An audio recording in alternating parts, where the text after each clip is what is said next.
This is the original esport racing game. This is iRacing.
The stakes have never been higher. The competition has never been stronger. 42 drivers, 25 rounds. One will be crowned champion.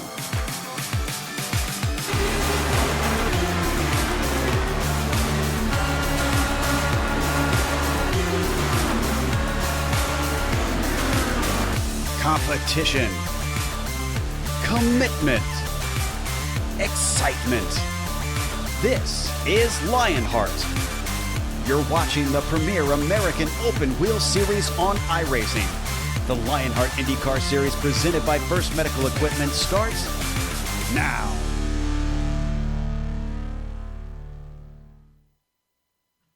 Sponsored by First Medical Equipment. Competition, commitment, excitement. This is Lionheart. Streaming cyberspace into your place from Richmond Raceway. The Global SimRacing Channel brings you round 17 coverage of the Lionheart IndyCar Series 2019 Championship. It was a topsy-turvy day for many of the championship contenders last time out at Michigan International Speedway. Out of the top 5 in points, second place Dan Guerin was the top finisher, posting, get this, 15th. Point leader Adam Blocker finished 17th, Michael Goodman 25th, Justin Weaver 28th, and Andrew Kinsella 29th. Big Joe Hassard outdueled Tony Schowen and Brian Yazek to get the win.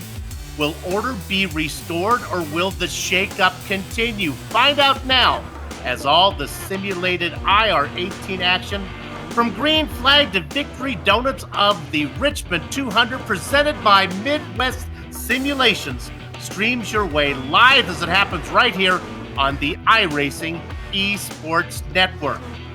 From Old Dominion, hello and welcome to another GSRC broadcast and the Sim Experience Countdown to Green over the next 15 minutes.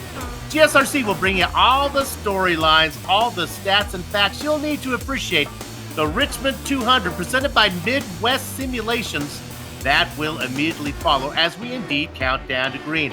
Up in the booth to bring you our bird's eye view, it's former real-world IndyCar driver Richie Hearn, joined by yours truly, Bill Soup Chazan. I'm Jed Yaman, has director duties, armed with cameras locked and loaded by Dougie Beard. Now, as mentioned, this is the Richmond 200, and it is presented by Midwest Simulations. And I'm happy to announce that we have one of the guys that's responsible for that, as we're going to talk right now with Scott Rupp, who knows a little bit about our title sponsor tonight. Scott, what is Midwest Simulations all about? Yeah, well, I started Midwest Simulations a couple years ago in the Iowa area here, central Iowa. We started out with a homemade motion rig and take to events and things like that, and we've expanded over the past just few months to the product market. See a lot of the Lionheart guys are running a product that we developed. Dan Guerin, there's the title sponsor. He's got it on the side of his car. Product called Spotlights. It's a visual spotting system that uses two lights, one on each side of your monitor, that helps show when cars are present in your blind spots. Oh, but I'd like to hear my spotter. Can I still hear my spotter when I use it? Absolutely, yep. It doesn't interfere with any of the spotter audio, any add-in packs, anything you use. It's completely standalone. Wow. Very, very little resource load on your computer. You really don't even notice it's running, but I can tell you when you're on the track, it makes all the difference. Oh, it's not only you get the audio alert from the spotter, but you get the visual alert from your product. What's the product called again? Yeah, the product is called Spotlights. You can find it on our Facebook page or on our web page at www.midwestsims.com. And we're actually running a special for Lionheart fans right now. If you use the code LIONFAN, all one word, no spaces, you'll get $10 off each set that you order. Outstanding. And we have a lot of viewers. You better get the boys in the office, because I bet you get some calls coming up starting tomorrow. Hey, thanks a lot for talking to us, and thanks for doing what you do. All Yep. our iRacers are grateful for it, man. Thanks a lot, guys. Looking forward to a great show tonight. Scott Rupp from Midwest Simulations. All right, we are at Richmond right now. Now, Richmond, this is the fourth appearance on the Lionheart schedule. Richmond showed up in Season 1, Season 3, and Season 6.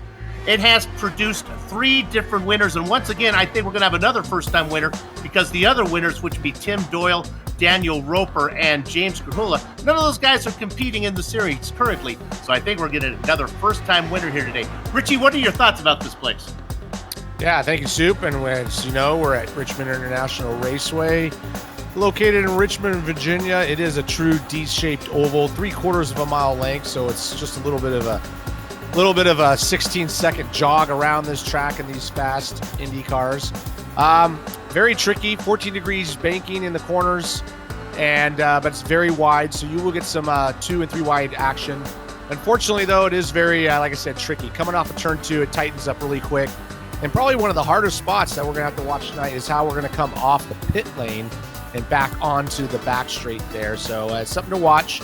Probably the best way for you viewers to see what I'm talking about is jump on board that GSRC lap guide.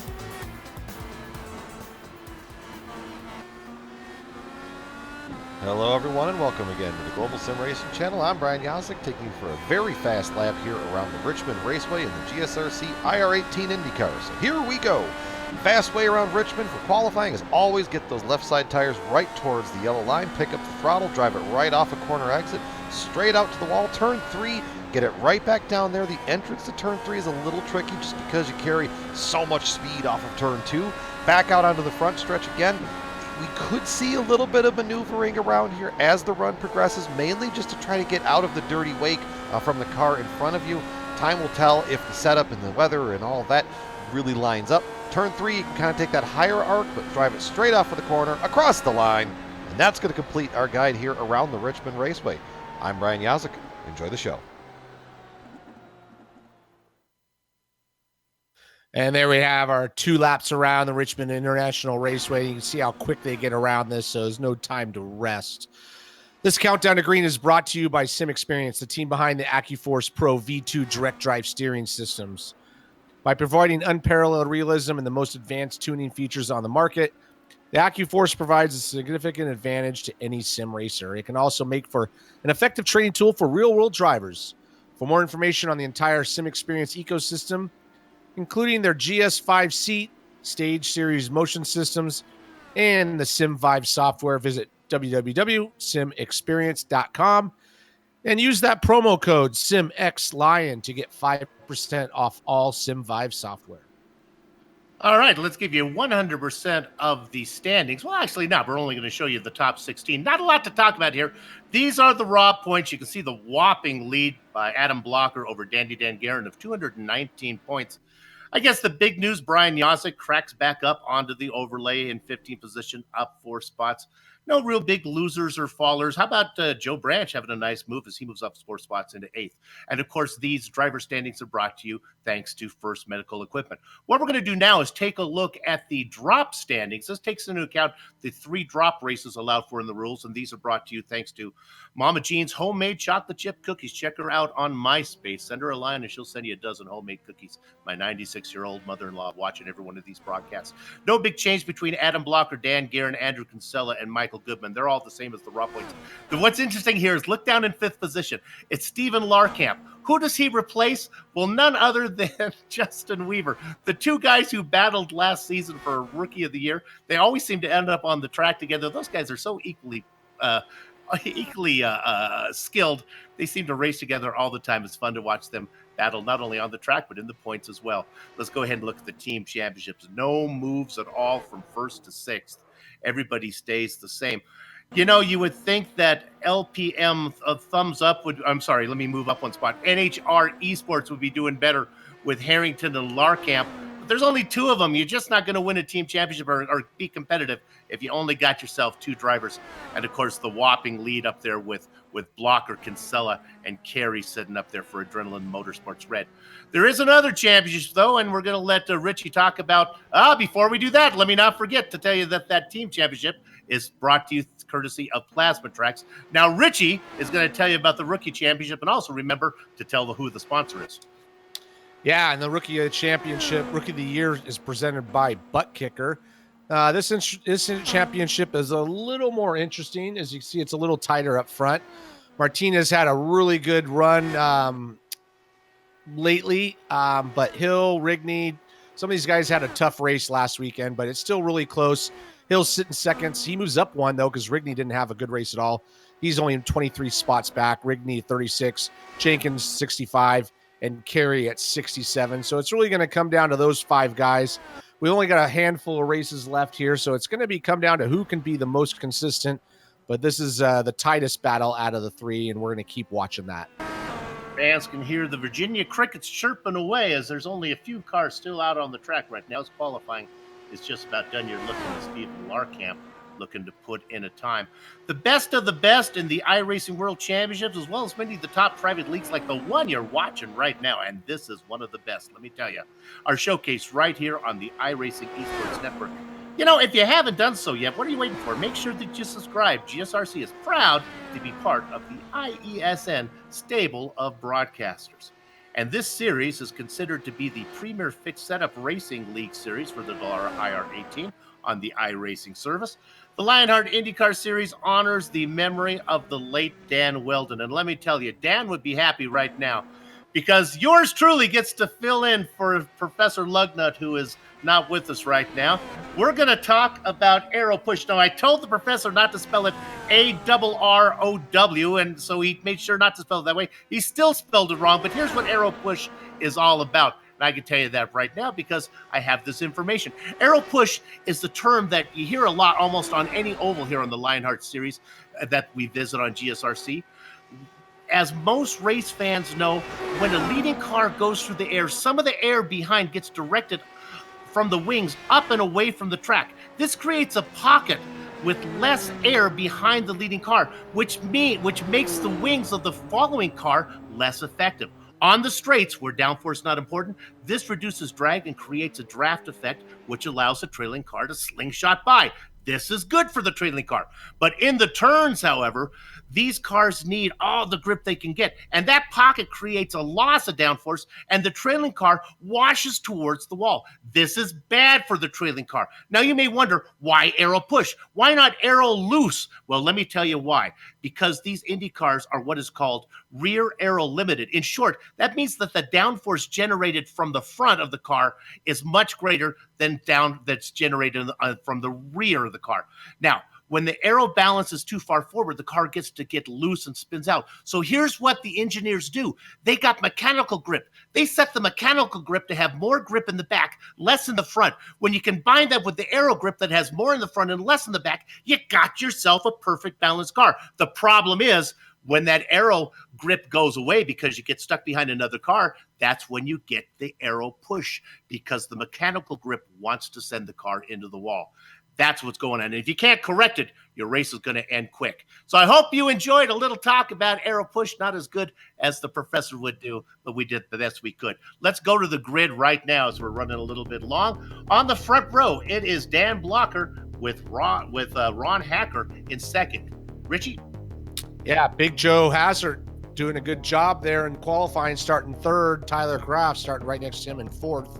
Row 3 has Michael Goodman and Chris Stouffer. Next to him or behind them will be Brian Yazik. Starting next to him will be Steven Larkamp. Then in ninth position, it is Connor Harrington. Always fast, fun to watch him. With the Candyman, Dustin Wardlow in 10th. Isaiah Dupree starts 11th, and Brian Beard will line up 12th. In the Baker's Dozen position, it's Andrew Havakech Kinsella. He's going to be inside of Ken Hacker. Starting 15th will be Bart Workman, and next to him will be Brian Carey. Chris Sleepy Lanini is in 17th. He's going to be flanked by the Van Hansen's meat machine of Bobby Mikas. Paul Jenkins lines up 19th, and next to him will be our own Samuel Ryman. With an ace and a face card, it's Joe Branch. A pair of deuces go to the Watchman, Mark Cohn.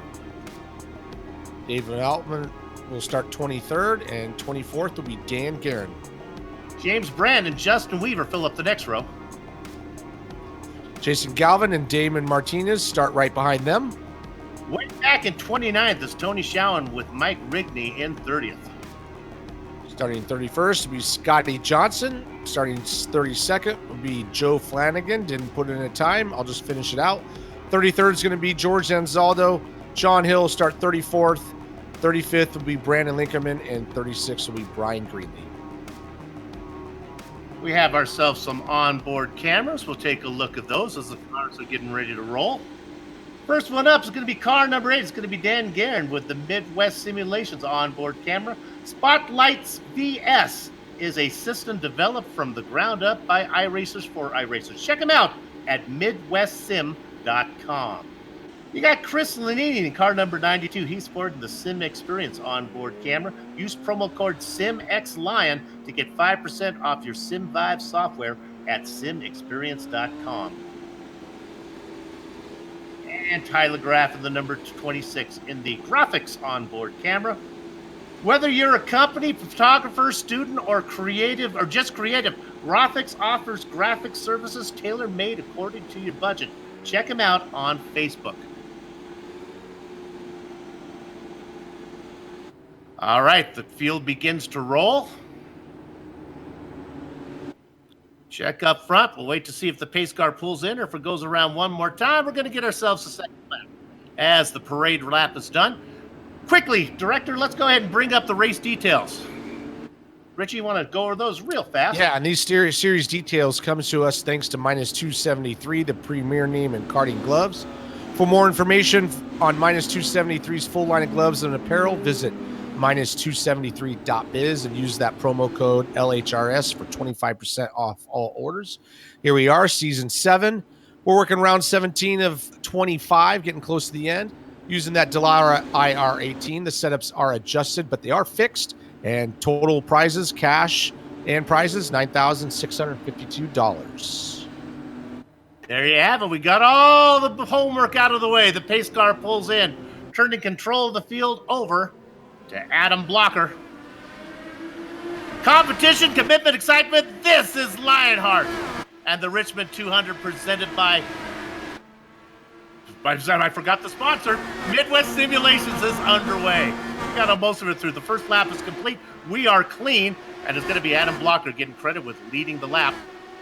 Yeah, everybody's kind of getting single file. The car's going to feel good on those new tires, but I'll tell you what, coming off that turn 2, they're going to get one hell of an understeer. And it's really going to be about being conservative and just getting to the end. Uh-oh. Oh, caution already. Never mind. Yeah, we're going to see a lot of that tonight. This is going to be a tough track. We'll see what happens here. We believe it was Weaver that starts it.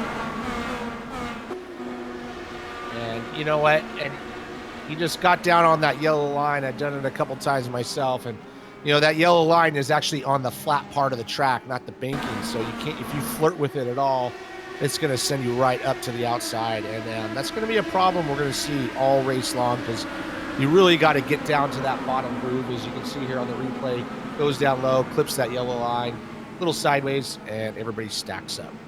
That was Altman and Martinez who got around. Not so good luck, though, for some of the other drivers, one of them being, I believe it was James Brandt was first to get to Weaver and spin him around. Then some other cars that have trouble, and Zaldo and Brian is not easy being Greenlee. We ride with him, and he gets into it. George Anzaldo was trying to avoid the incident. No fast repairs here in this series. Yeah, unfortunately, you know, both those guys started all the way in the back, and you think they would be in a safe position, but kind of caught them out early in this race, and that's unfortunate. Well, with lap times of under 15 seconds, it's kind of hard to hide. Even if you're farther back, you're going to get there. You're going to get there really quick. Yeah, well, really tough. With this break, let's go ahead and take a look at our race analysis, find out how far we're going, how far we can go. And, of course, this race analysis presented by PlasmaTracks.com. There you see it. 267 laps. If you do the math, I believe that comes out to 200 miles. How far can you go? They're telling me 65 laps. Divide 65 into 267, and that tells you how many stints you have. We're not going to worry about it until we get to about 100 to go. We'll see how things play out. I don't think we're going to get to see a lot of green flag pit stops today, Richie, but sometimes when the herd thins out a bit, we can get some long runs at the end. Yeah, I would like to see some, because I know coming out of that pit lane and back onto the straightaway is really tricky. Probably one of the hardest pit lane exits we have. But like you said, I think we're going to have a lot of green flag pit stops. I'd be surprised if we anybody has to go the distance before they pit under yellow.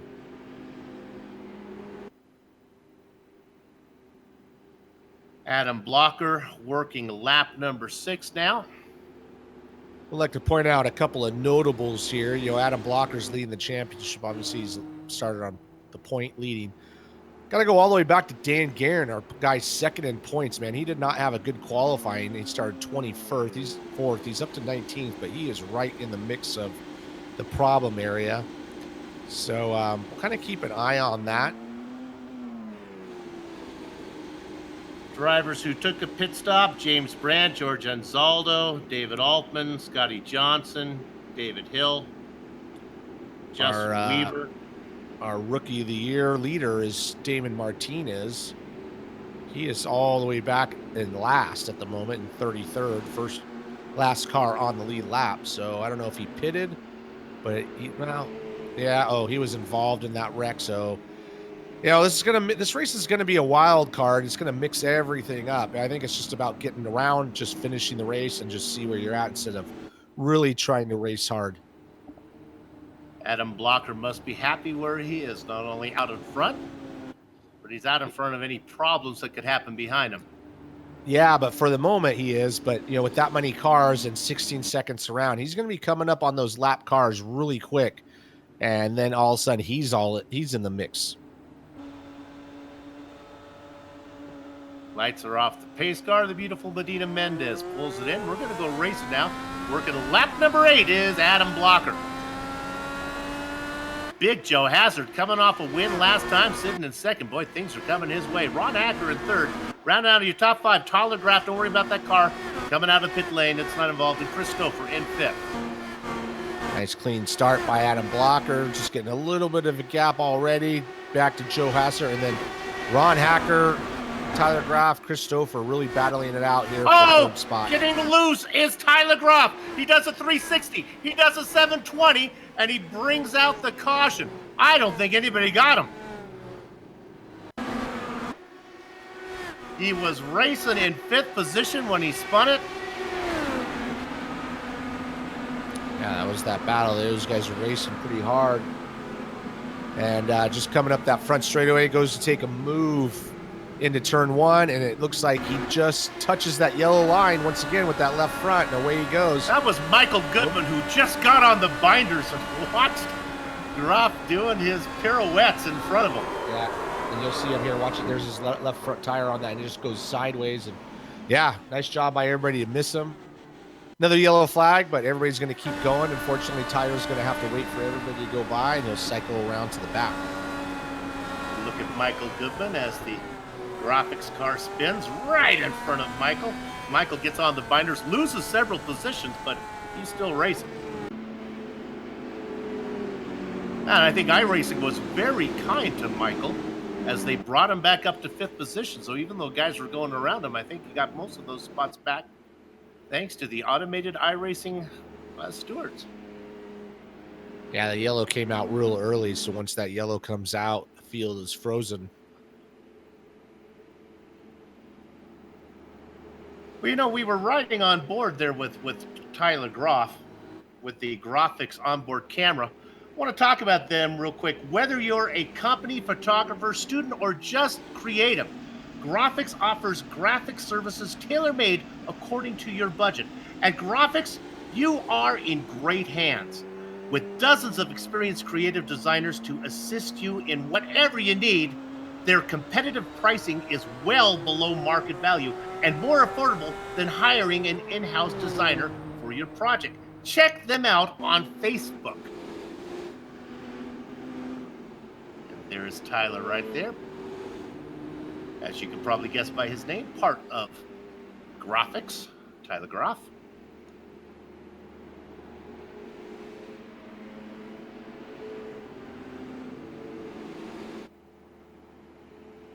Lights are on. Pretty smart of the way you can ever work your last name into the business that you're in. That's good. Richie Hearn, what would you do? You look like a hernia doctor. I'd probably be making more money than I do now, though, but I don't know if I'd want to be doing that. All right. Lights stay on the pace car. We work our second yellow flag here. Let's take a look at the weather. We didn't have much time to take a peek at that. See how nighttime really doesn't matter much. You can see that the track temperature is pretty darn comfortable. The fans are comfortable. Everybody's comfortable. Oh, a little warm, little moist though, isn't it, Richie, over there? 92% humidity. Yeah, not so bad with the lights out, but 77 track temp, that's the key number. So, these tires should feel pretty good, but they're leaning on them pretty hard, so they are going to go away. It really ends up being the front of the car that seems to go away first. And then you get that snap oversteer as you feeding in that steering coming off of the corners. I remember watching a few IndyCar races where, I guess it's because of the humidity, you could actually see the calm trails coming off the back of the wings. Yeah, it's just condensing the air there. Yeah. And when you're following somebody and you see those, it's pretty distracting, actually.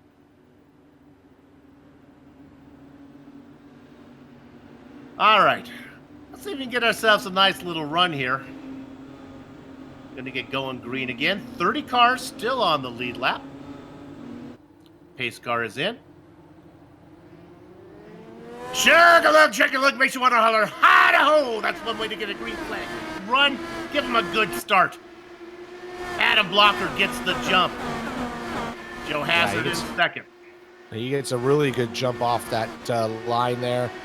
Joe Hazard doing a good job as well. He's kind of singled himself out, but we go back to that group of Ron Hacker, Chris Stover, Michael Goodman. These guys, this is where the incident happened last time. These guys are racing hard while those tires are fresh.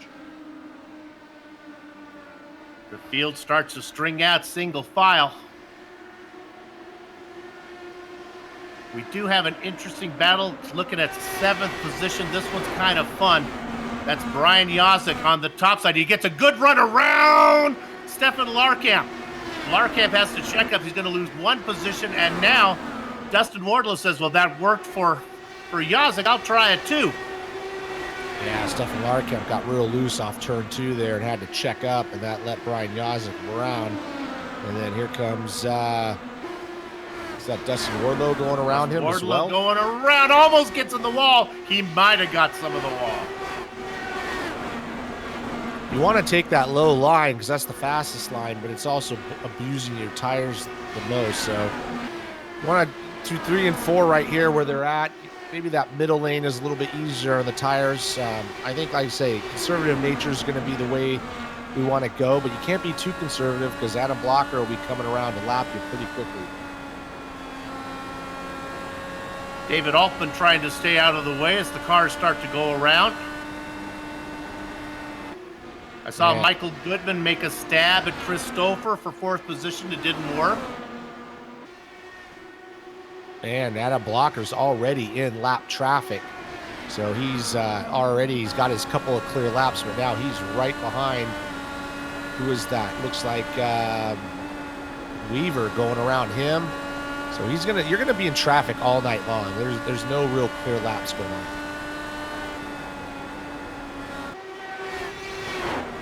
Let's look at 4th position. There's a side-by-side battle here. We're on it. This is Goodman below, Stouffer above. They are side-by-side for the entire lap. And now, though, we got a caution. The pass is made. Bobby Micah spins right in front of Joe Branch. Again, Richie, it looks like the left side tire's getting down below the yellow line. Yeah, it's easy to do. I've done it. I practiced with these guys, and I had plenty of incidents. And like I say, it's really hard to judge because that yellow line is actually on the flat. So if you flirt with it too much, you're going to be on the flat part, and it just kind of whips that rear end around. And the guys that are smart will just kind of always give about a foot buffer to that. But there you go, right there on the white line or yellow line, just unloads that rear, and away you go.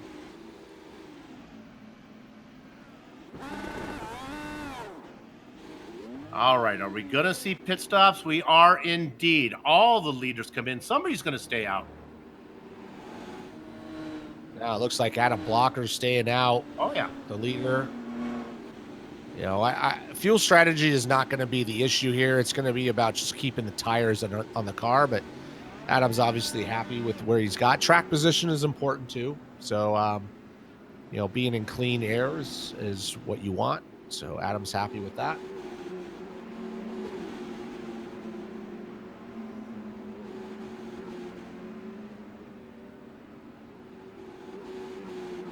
Some drivers will come in, wait for my timing and scoring to get caught up here as it's fighting me today.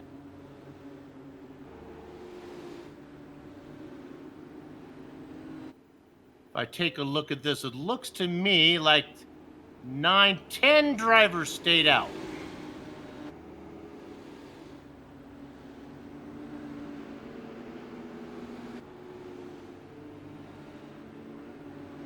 All the way down to Mike Rigney, the last one, racing now in 10th.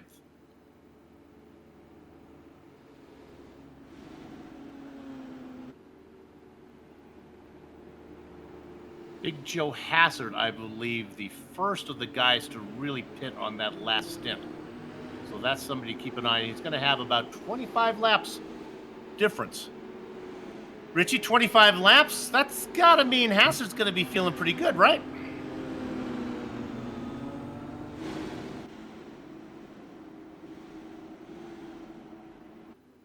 Yeah, Richie. sorry, there my it is. button wasn't That's okay. working. There we go. Yeah, I was gonna say, 25 laps, but 18 of those laps were under yellow, so There you go. not a big wear on that. It really is just a matter of just kind of just pitting while you can to get a free pit stop. If you do have to pit under green here, you're gonna lose 2 laps. So taking it while you can will hopefully pay dividends at the end. So we're looking at 2 races now. We got Blocker and Hacker and Goodman up front. They'll be pitting somewhere in the next, let's say they can go 65. Let's give them 70 laps with all the yellow flags. Let's get lost 75 laps to be honest with you. So they got about 50 laps to go. Boy, that's a long time. And then you got the other group, Yazik, Beard, Big Joe Hassard. Yeah, I know it said 65 laps on a tank of fuel. At this rate, we probably can go 100 on a tank of fuel. I was thinking that too. I kept adding more laps on there the farther I went.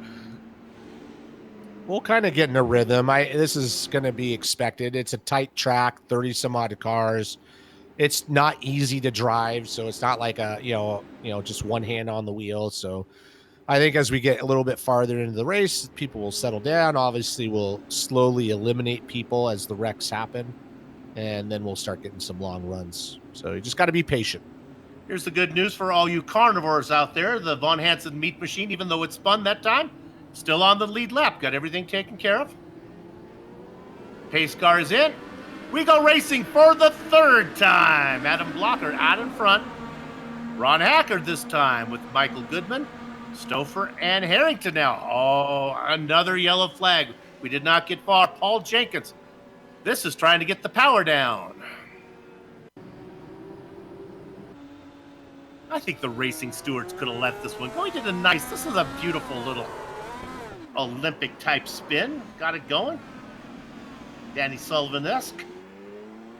They threw it anyway.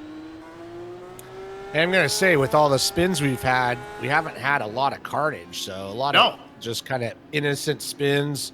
Everybody's doing a good job kind of missing them. But like I say, hopefully you can just kind of get going and get a little rhythm and, count those laps down. Well, with another yellow flag, we'll take a short break. Don't go far. We'll come back before we go green. You're watching GSRC on ISN.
The SimPit is an entertainment channel dedicated to the world of simulated motorsports.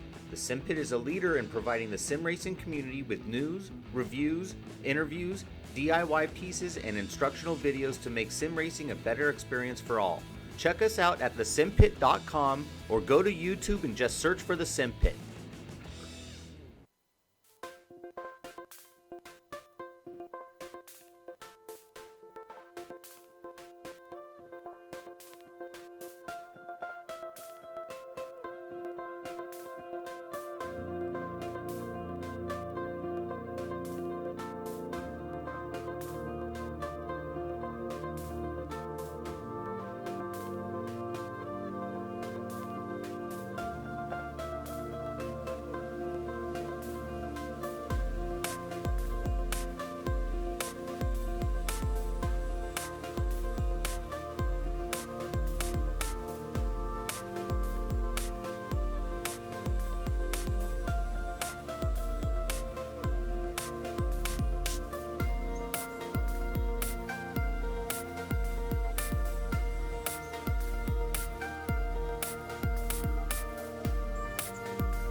Streaming cyberspace into your place on the iRacing Esports Network. This is the Global SimRacing Channel's coverage of the Richmond 200 presented by Midwest Simulations here in the Lionheart IndyCar Series.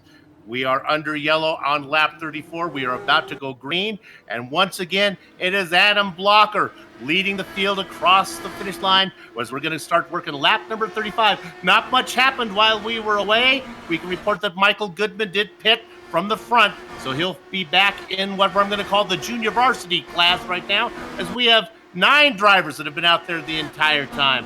Leader of the JV team sitting with, that would be, it looks like Brian Yazek back there in about 14th position, leading all the cars that have made that most recent pit stop. Yeah, once again, Adam Blocker gets really good start, kind of separates himself away from second spot. Ron Hacker leading that group right behind him, pretty hungry group. But pretty soon, Adam's going to be in his own traffic, so he's only got a couple of laps of clear running, and then he'll start catching up to the back of the field and have to do the hard work. Let me correct myself. It is Big Joe Hassard, actually, the leaders of all the guys who've made that on that second group of guys who are about 25 laps behind, or ahead, if you want to look at it as far as pit strategy goes. Yeah, he was running second place at the time, so he pitted, took advantage of that. And it's one thing, you get those fresh tires, but you do put yourself in danger back in the beehive. Right on board with Tyler Groff there, trying to go on the inside. Really tough to pass there. Really just got to set it up to get that run off the corner. But as you talked about that aero push, it is real out here. So it's all about timing and just being patient.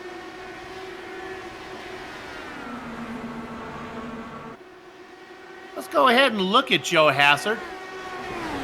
He's got the fresh rubber. You would think that he might be able to make some progress here, but he's going nowhere. He's right behind Tony Shallen. It looks like you said, so many of those laps were under yellow. I guess it's a little bit misleading when you're looking at 25 laps. Right ahead of him, though, that is Samuel Ryman. Uh-oh. We got another one. Scotty Johnson got a little bit of a putt from the Von Hansen's meat machine of Bob Mikas. Yeah, he ended up on his lid there. Okay. Now, that's really not like Brandon Blinkenman was on the inside, and I think that's what caused Johnson to get off the pace and caught Bobby by surprise. Yeah, it caught him by a big surprise. He's up in the fence there, upside down, sliding down the track. Good job by everybody just kind of missing that wreck, but under caution once again. So Scotty Johnson's night ends early as we take a look at this one.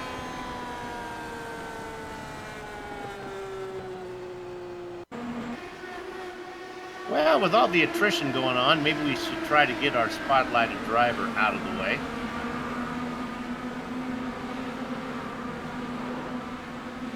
Do have a bunch of people coming down pit lane. Adam Blocker still staying indeed. out.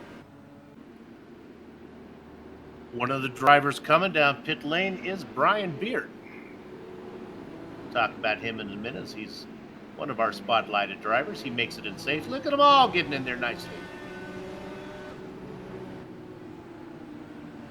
Adam Blocker stays out. Am I correct on this? Sure enough, my gosh. Yeah, Adam Blocker, Ron Hacker staying out. It's our front row of the start of the race, still staying out there. Connor Harrington doing a good job, started 9th, hanging in there in 3rd spot. He stays out as well. Really go back down to Big Joe, who was running 2nd, and he's the last one or the first car that pitted the last time. He's made his way back up to 9th. We'll wait for this to sort out. We're going to talk about our profile driver now, and that would be Brian Beard. Brian right now racing in 23rd position. He started in 12th. You see what he's been up to. He's got 38 starts there.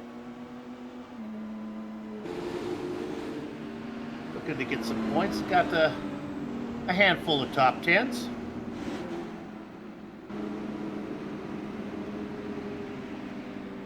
You know, Brian, he's led 17 laps in the series. That's 71st all time for laps led. 17 laps out of 6,125 miles. That's almost around the world. Yeah, that's a lot.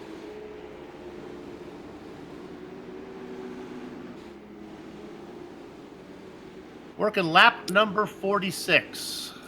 And we have had some, just like point out, we've had some people disconnect. You know, Michael Goodman came in. I don't know if he had a problem. He had to get out of the sim. But Damon Martinez, I don't know if he caught up in that last wreck, but he is disconnected as well. That's our Rookie of the Year points leader.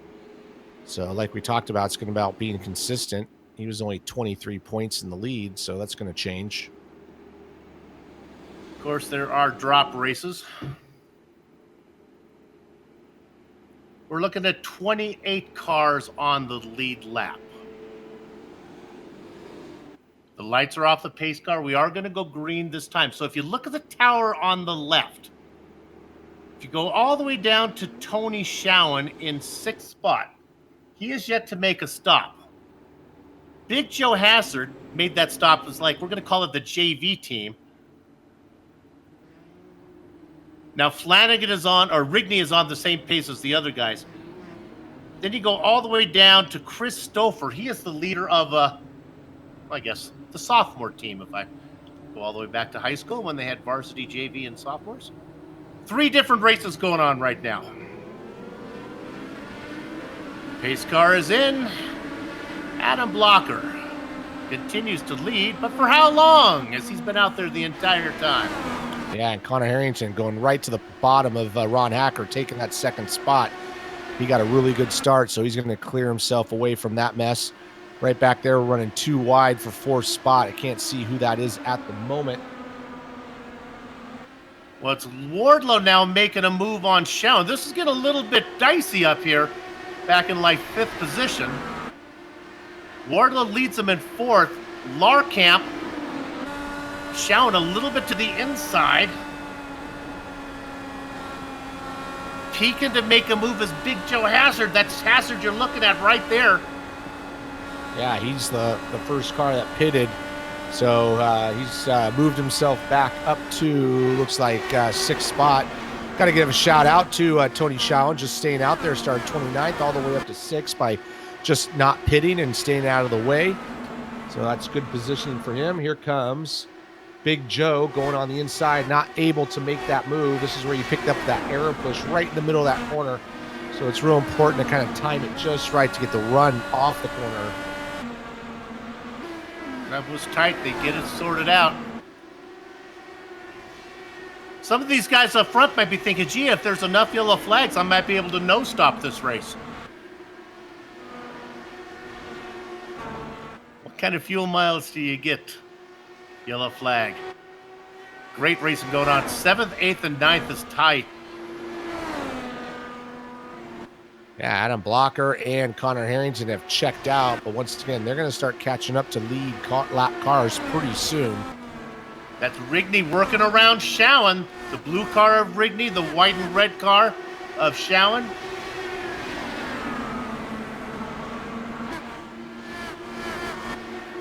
Brian Carey watching on. The familiar name of Dandy Dan Guerin lurking back in 10th. Yeah, Tony Schowen maybe paying a little bit of price staying out there so long on those tires. He's back to 8th. Did start 29th, but right in front of him, Mike Rigney started 30th, and he's up to 7th.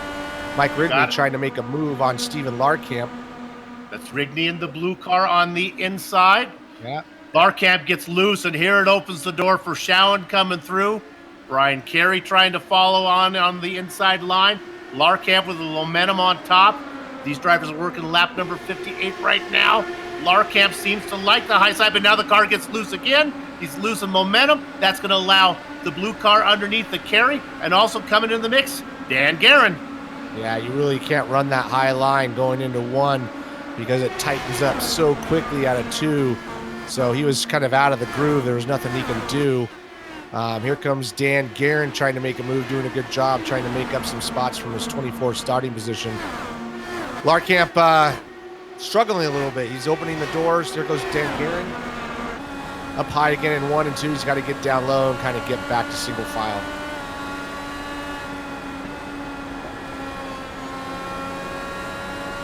Gehring, who started in 24th, has made up 14 spots. The lap traffic that the leader had to go through has kind of been one at a time, but it won't be long until he actually gets into the mix of stuff with the battle. Go back to 8th spot. Brian Carey taking that spot away from Tony Schowen. So moving up Brian Carey up to 7th spot, moving Tony Schowen back to 8th. Don't mean to jump you around a lot, but my spider senses are tingling. Let's go to 19th. This is Jason Galvin, George Anzaldo right behind him. Now the yellow car that's 4th in line, or maybe it's green, that is Brian Beard, our spotlighted driver. And Landini taking a peek down tight on Anzaldo. Be right on board with Sleepy Landini right now.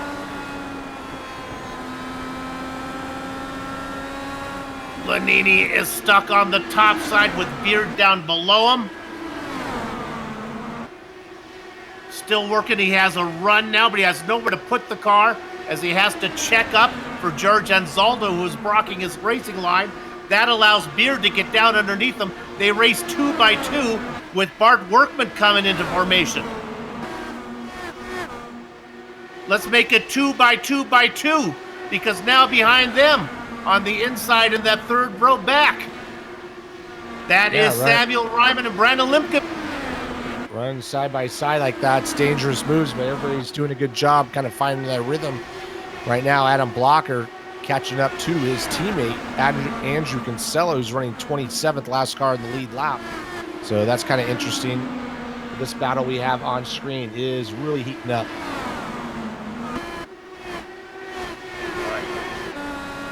Now they get it sorted out. Check in on our leader if he's got into lap traffic. Let's go up and see how Adam Blocker, take a drink, as I called him Dan Blocker. Car in the fence. Chris Stouffer. Yeah, that was right back in that battle we were watching. It looked like he kind of did it on his own. Chris Lanini did get around George Anzaldo, but here's the replay. Yeah, it looked like he blinked out a little bit of a hardware issue, just right up into the catch fence. Looks like a single car incident, and then we're back under yellow. Well, with 69 laps on the same set of tires and fuel, Adam Blocker has decided it's time to make a stop. He's going to bring in Connor Harrington with him. Yeah, he's pretty much bringing in the whole field. I think everybody's going to just follow the leader on this one. The race off pit road will be interesting. Like I say, that pit exit lane as you come around the corner is really touchy on the throttle. Fuel goes in these cars really fast, but some of these guys are not going to have to take as much because they've been out there for a while. So there's a chance maybe Blocker might not be first off pit lane. He was first on. But again, the fuel goes in so fast in these Delars. Blocker, Harrington, same order that they were coming in. Yeah, and Adam Blocker having that first pit stall, he's able to just go straight out. He doesn't have to go into the pit lane, so that's definitely an advantage.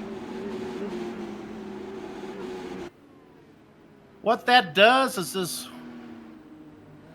wipe the chalkboard away as we got everybody now pretty much on the same strategy.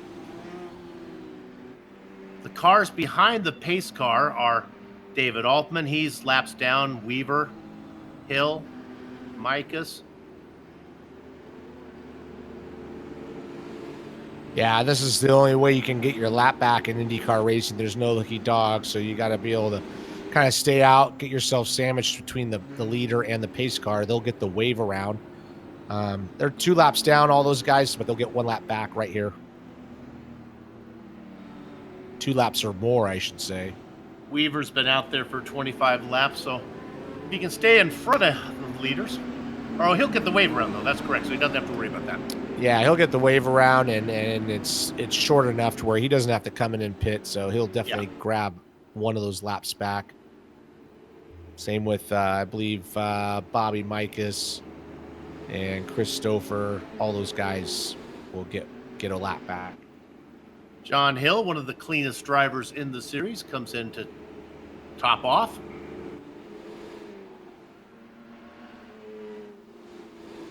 "26 cars on the lead lap, the last one being Andrew. Have a catch, Kinsella.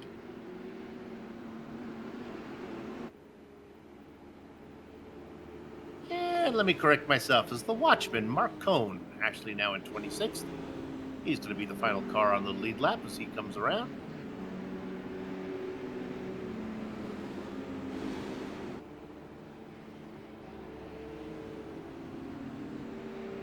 Pace car going to go around one more time. Happy National Lobster Day to everybody. Hope you all partaked in that one. Right now, the man with the claws on the lead is Adam Blocker. Yeah, he hasn't had any trouble yet. Pretty much gotten really good restarts, ran his own pace. By the time he caught up to lap traffic, before it got too heavy at a yellow flag, he'd cycle around. He's pretty much led every lap so far. Only about 200 and, less than 200 laps to go? 190 something? Oh, it seems like so many. The pace car's in. We're gonna click them off here, one after the other here. It only takes 15 seconds to do a lap. That's 4 a minute. We'll be done in no time. We're going green. Adam Blocker is your leader. Connor Harrington, Ron Hacker, and Big Joe Hazard. Boy, Hazard has been strong of late. Yeah, he's able to get himself back up to the top 4. He was second when he pitted. Connor Harrington got a good start that time. Didn't let Adam get too far ahead. These guys are all kind of nose to tail right behind Big Joe. Dustin Wardlow looking to the inside of Big Joe for a second, but decides better of it.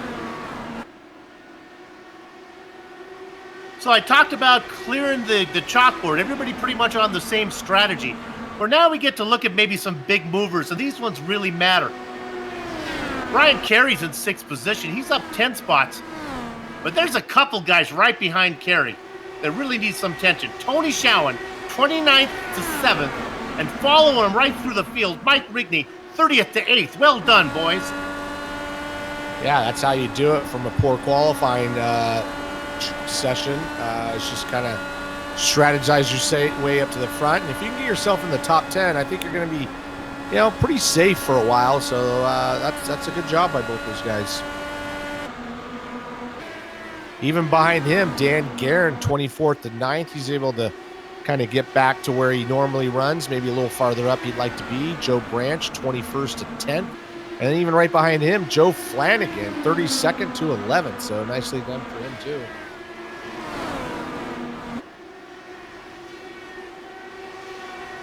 And there we go. Look at the side-by-side going on right here.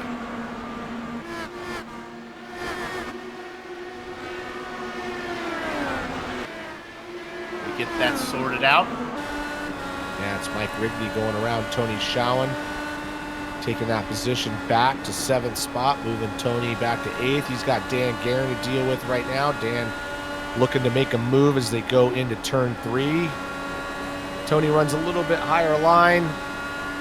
Dan runs a little low line, gets some clean air so you don't get that arrow push, right? There you know, I know all about it. Those cars side by side, that's Flanagan back there ahead of Dupree. Flanagan always a closer, not the greatest qualifier, but he can make it to the end of the race. It's fun to watch. Good racing going on back here for 8th. Let's stay on this while. Not much pitching. Oh, going down low was Flanagan. Having the same idea was Isaiah Dupree. Cousin Dupree said, okay, I got to wait a minute, as both Flanagan and Dupree wanted to take the inside line around Branch. Now on the top side is Dupree. He gets a run, dives down in front of Joe, gets underneath another Joe. He's got Joe Branch to deal with. He already dealt with Joe Flanagan. Yeah, that was a good move around the outside of Joe Flanagan. Now he's trying to go down the inside of Joe Branch. Almost flirted with disaster with that yellow line going into turn 1 and 2. But good job getting that position back. Now he kind of falls back in line behind Joe Branch. My goodness, Isaiah Dupree, you got to be feeling like Jimi Hendrix there. Hey, Joe! He's got Joe in front of him, Joe behind him. Strangely enough, little by little, Connor Harrington's beginning to reel in Adam Blocker. Yeah, Connor's kind of finding its groove, but Adam Blocker's coming right up on the lap traffic, so that's going to hinder his progression. So we're going to have probably a battle for first place here for the first time pretty soon. 3 cars is going to be coming up on Andrew Kinsella in 26th, John Hill in 27th there, or 27th, and Mike Weaver 29th. I hear a spinner. Are we stayed green? Oh no, it was Mark Cohn, the watchman, with a little bit of, oh my goodness, Bobby Mikas got him. I gave Bobby the benefit of the doubt last time. Let's see if I can do it again this time. I'm going to say net code. Once again, Bobby Mikas avoids the wrath of the commentator.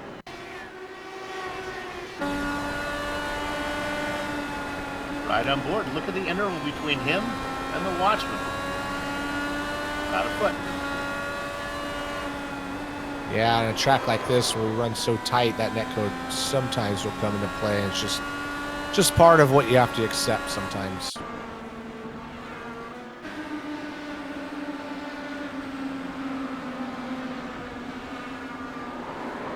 Used to do some serious race stewarding in a series that had an Australian driver, very good driver. Got to point out that Go ahead. Adam Blocker's pitting. I'm just saying Adam Blocker's pitting at from that the first lead. spot. That's an early pit stop for him, considering he went 69 laps in Right. 4. So something he wasn't happy with. He's going to go ahead and, or he's working the math. We haven't worked the math yet. We don't do that here on GSRC, but he was, and maybe he's working it backwards to where, you know, he's thinking maybe it'll settle down and he'll get a little bit of advantage on the fuel. Yeah, we're way too far away to start calculating that. Yeah, I know. I was being sarcastic. I find it interesting that he decided to pick, because what that does is, you know, he's been in clean air this whole time, and that's just going to really push him back in kind of just an area that he hasn't been in yet. And it doesn't take anything from a mistake from somebody in front of him to take him out. So that's an interesting strategy. Finish that story about the Australian driver. He was in a series, very competitive driver, actually several championships to his name, but was notorious for bumping people out of the race and claiming netcode. And it got to the point where all the league members are saying, hey, netcode's a thing. You got to give us a little more room.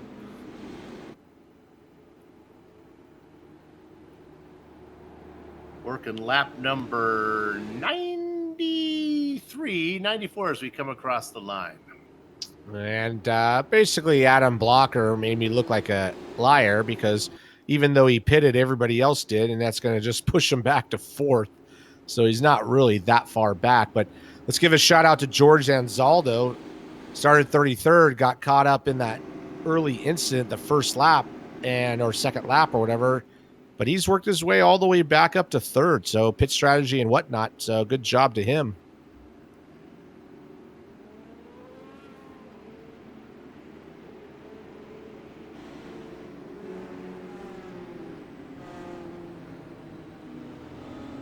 Pace car, the lights remain on the pace car. Let's see if it comes off this time.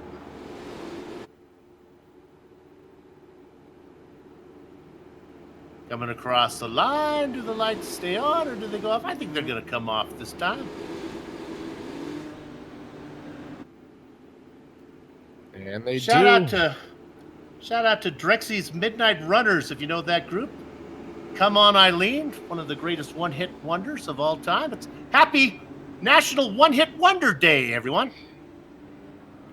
So I hope Wow, we timed that with Lobster Day. That's awesome. There you go.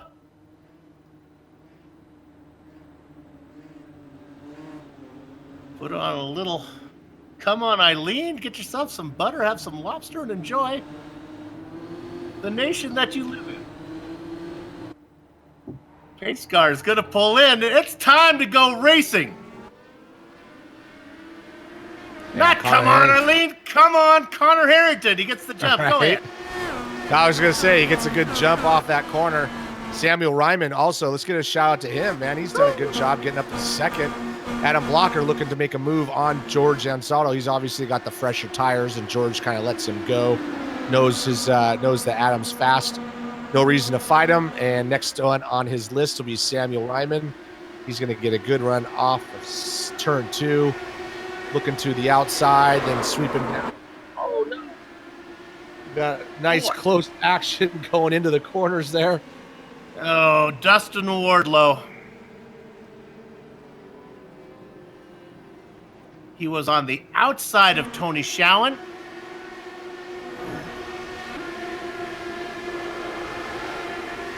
And they did make contact, and maybe a bit of that dreaded ghost contact, maybe not. Who was that went underneath him there? Going right underneath the car. I don't know if he got some damage. Here we are on board.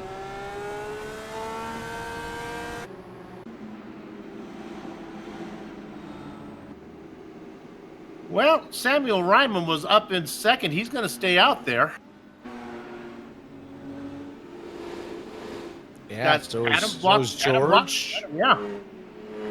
Big Joe hanging in there in 5th spot. Ron Hacker, our second place starter, hanging in there in 6th. Dan Guerin doing a good job. I'm sure he was disappointed with his qualifying, and he's had to work hard to get back up into the top 7 where he sits right now. Well, with the action slowing down a bit, we'll take another break here on GSRC, but don't go far. We'll be back before we go green on the iRacing Esports Network.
Welcome back to the Global SimRacing Channel here on the iRacing Esports Network. This is the Lionheart IndyCar Series. We're working lap number 103 here at Richmond as we go back to green. Connor Harrington has the lead. The real news is Samuel Ryman, who sits in second, trying to make his car as wide as a Julia Roberts smile. It's not going to work because dipping around underneath is Adam Blocker. He moves up into second. Ryman back in third. And Zaldo in fourth, working on the inside, picking up a spot. That's Ron Hacker, stuck on the top side is Big Joe Hazard, who almost gets clipped by Dandy Dan Garrett. Look at the momentum now from Hazard as he goes underneath, and he picks up the spot on Ron Hacker. Oh my goodness, they are racing really tight formation. We got a long way to go, boys. And we got it, it happened. That is Tony Schowen, and the car onto the inside wall is, if I can find it. It might have been Enzaldo.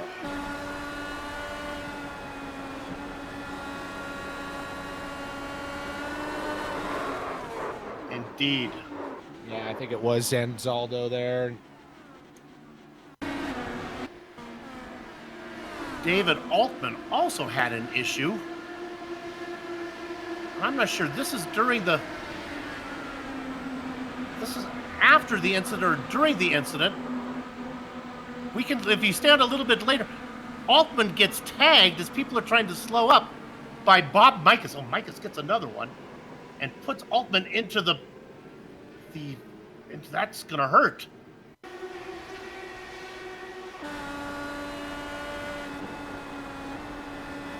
I love you, Bobby. A couple of them haven't been your problem. That one, I don't know. Well, people are slowing down. Okay. Sometimes that happens. This stuff happens around you, and you just keeps. Leave me alone, says Bobby Mikas. Yeah, one thing to bring up, we don't usually have this issue, but, we have a 20 incident limit on this track, and some of these guys have gotten quite a few incidents. So we might see some people actually get disconnected by reaching that 20. You know what I think would be a good rule would be like a joint incident limit that would apply to everyone. Like, let's say 200. You get to 200 and everybody's disqualified. I'm just thinking out loud here, but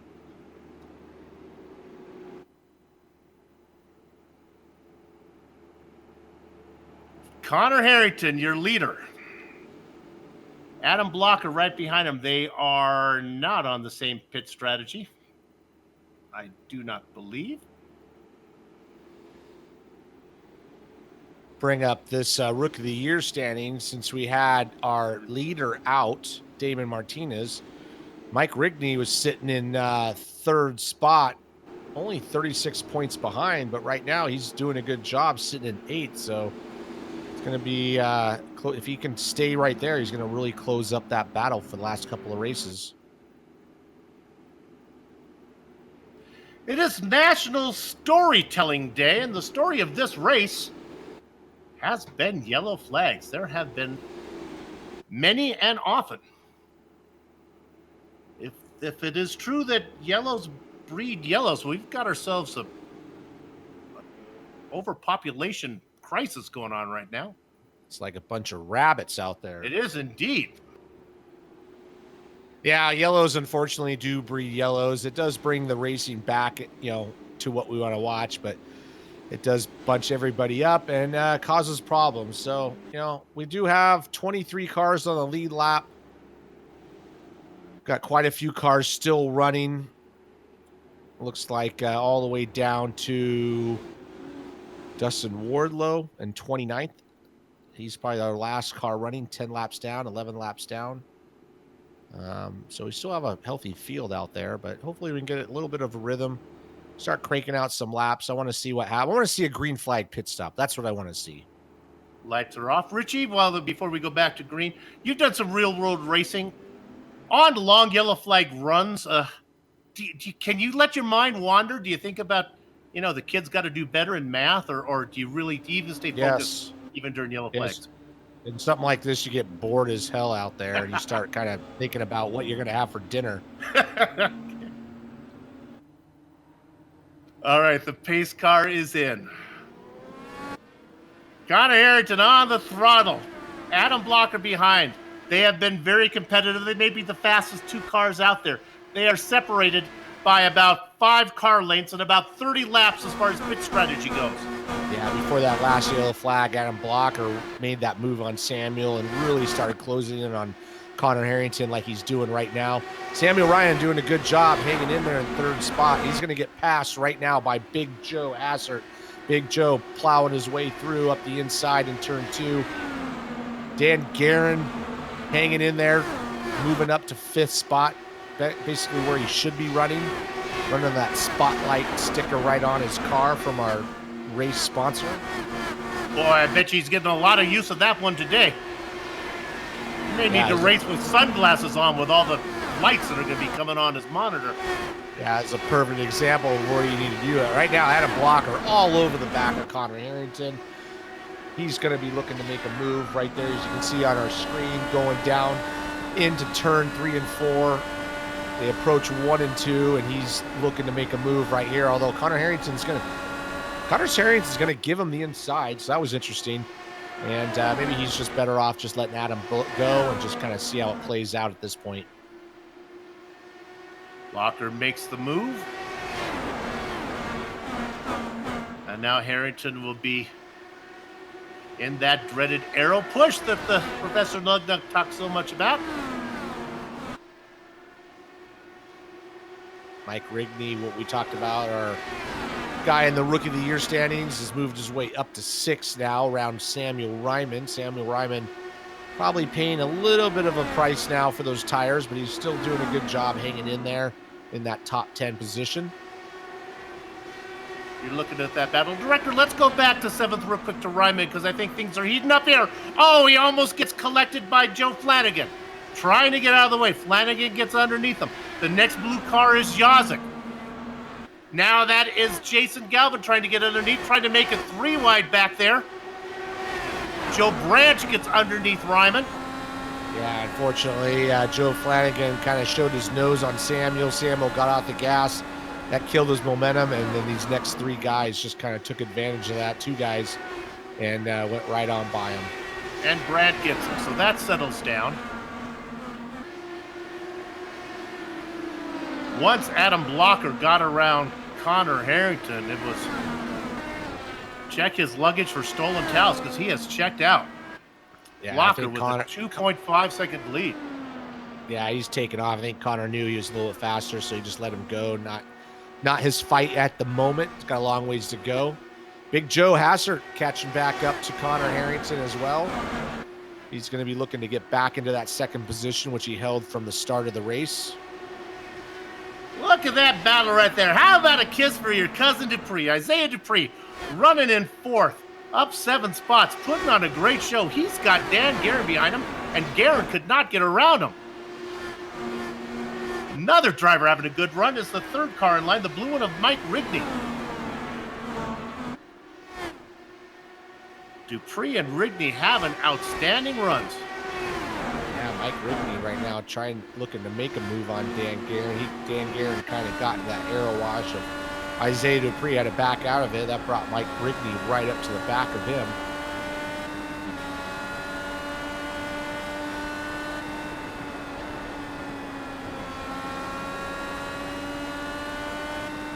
Nice. Line astern there.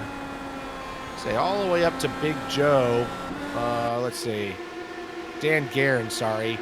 So Dan, Mike Rigney, Joe Flanagan, Brian Yazik, Joe Branch, all right there fighting for that basically 5th spot. Let's drop back to Samuel Ryman again in 13th, and actually it's the 3 cars that are coming.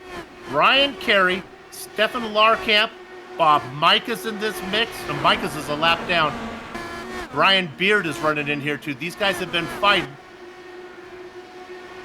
The action up front is pretty well behaved. We'll see when these guys get there. Ryman maybe has found his level. They start to settle down. Peeking down on the inside is Mikas, who is, well, I'm going to say 1 lap down, 2 laps down for Mikas. Adam Blocker is checked out, but he is starting to creep up on the back of the lappers, so we'll see how he plays that out. Connor Harrington doing a good job just running his spot, but Big Joe really kind of staying on his coattails, not letting him get away. Everybody's kind of just settling into a pace right now, and that's good to see. No real heavy battles. Everybody's just a couple of tenths apart.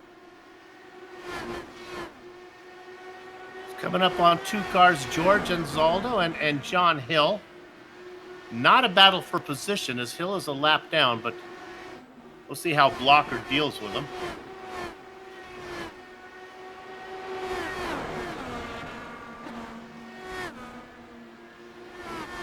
Ryan Beard going underneath Steven Larkamp for, well, I thought he was, but now they're side by side down the front straightaway for 15th and 16th. Steven Larkamp going up way high in turns 1 and 2, had to get out of it. And Weaver is in the wall. On the outside was Limpkeman. I guess he spun off the racing line, kept the car pointed in the right direction. Or maybe just the iRacing automated stewards also want to eat dinner and decided to leave it green. Let's stay on this for a minute, because after he crashes hard to the inside wall, and again, remember, Mama Jean, this is simulator racing. This is not real injury. Ow! I guess the car's still pointing straight, and since it's still straight and the engine is still running, I'm just going to keep going, and he starts to go. Oh, yeah, boy, it is National Lobster Day, and that car is crabbing. See what I did there? Yeah, that is interesting that they didn't go yellow, but keep the motion going. Big Joe has gotten around Connor Harrington, so we'll move him back to second spot, although Adam Blocker is way out in front. He's almost the whole back stretch ahead. He's about 2.5 seconds ahead. Isaiah Dupree now starting to creep up on the back of Connor Harrington. He's done a good job. He's made 4 pit stops, by the way. Oh! Let's get a replay from onboard Adam Blocker as George Anzaldo and John Hill almost got together right in front of him. I thought our leader was going to be taken out on this one. Watch this. As they come up, look at the 2 cars ahead, get close together. Right there. Oh, no, it's coming up here in a minute. They're not done yet. Whoa, and he goes way up high. I thought he was going to hit the wall and bounce back off. Blocker. Cool as ice water is Adam Blocker. Yeah, Adam's got basically everybody covered. The only thing that's going to hurt him is, I think, somebody else crashing in front of him.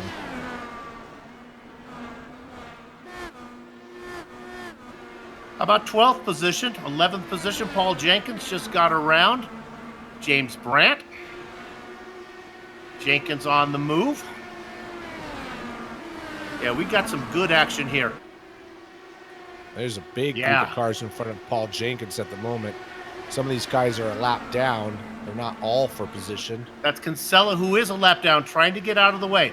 Flanagan got underneath him. Branch got underneath him. Jason Galvin trying to get underneath him. He's going to lose momentum. That's going to give a lot of momentum to Paul Jenkins. Jenkins is on the move. Watch Paul. Paul's hungry. Oh, he wanted to go 3 wide, but thought better of it. Yeah, he got pretty close to the back of Andrew Kinsella right there. Andrew's kind of in a bad spot. He's doing his own thing, but there's nowhere to go. Galvin finally gets around Andrew, and Paul's trying to get around him. Andrew's giving him the low line, but Paul's not quite right down on the bottom to get by him. He is giving him the low line, just not enough of the low line. Now he gets it done, I think. Jenkins is feeling pretty frisky right now if he can get around him. Here comes James Brandt, wants to do it. Yeah, that's his teammate right there, bringing him along.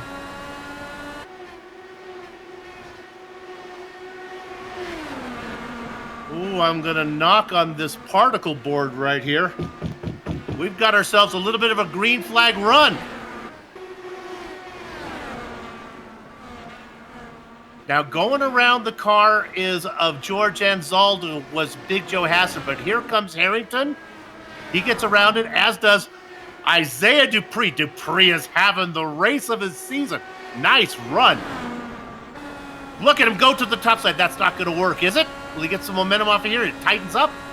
We'll see how it plays out. I'm going to make a pit stop, says Harrington. Yeah, He went. I was just going to mention he went 7. He was on lap 76 from his last pit stop, even though we had some yellows. So now he's going to lose 2 laps probably on a pit stop. This is going to makes Adam Blocker look really smart. When we wondered why he pitted earlier, he probably saw what was coming up, that they were going to get a good green flag run. He's still working on 58 lap stint, and Big Joe, Isaiah Dupree, Dan Guerin, they're all in the same strategy as Adam Blocker at the moment. The problem is he's going to be multiple laps down, not just to Blocker, but guys who are a long way away from pitting, like Chris Lanini, who's only on a 43-lap stint. So Harrington has to hope, beyond hope, that this thing continues to go green. And it could happen, but boy, that is wishful thinking. And yellow. Brian Carey. Right in front of Bob Mikas. Bob had nothing to do with this one, though. Lucky that he wasn't an inch taller is Brian Beard, who goes underneath the bouncing Carey. Look at Beard. Woohoo! And this really hurts Connor Harrington, as he just lost 2 laps pitting in the green. Now all these guys can come in, top off. They're working lap 61 from their last pit stop. And wow, that's really disappointing. I'm sure Connor's not happy about that. This is like extra tickets at skee ball if you can put the ball in like the 50-point spot here.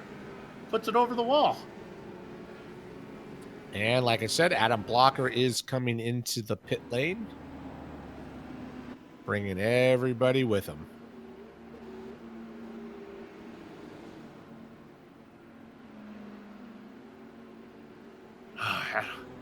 If only Connor Harris says, if only I could have gone a couple more laps.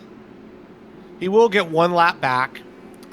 So he's 2 laps down. He'll get a lap back. So it will help him out in that way. But what he really needed is those guys to pit into green. Walker missed his stall, so that might cost him a position. We'll see if Hassard gets out before him. And when it is all said and done, Big Joe getting out in front. Yep, indeed. New point man. Working on a roll here after that big win last week. Indeed, it's coming his way. So there are lots of cars between him and the pace car. They are all get the wave around. Big Joe Hassard sits there in the lead with Blocker behind him. This will put people like Kinsella back on the lead lap. John Hill. Connor Harrington will gain a lap.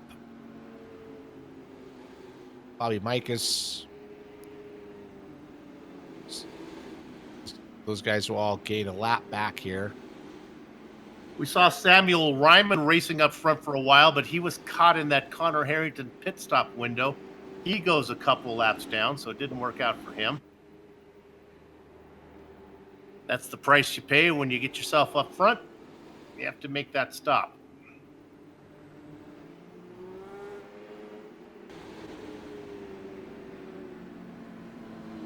Now it's showing Connor Harrington only 1 lap down, so he's going to get the wave around here.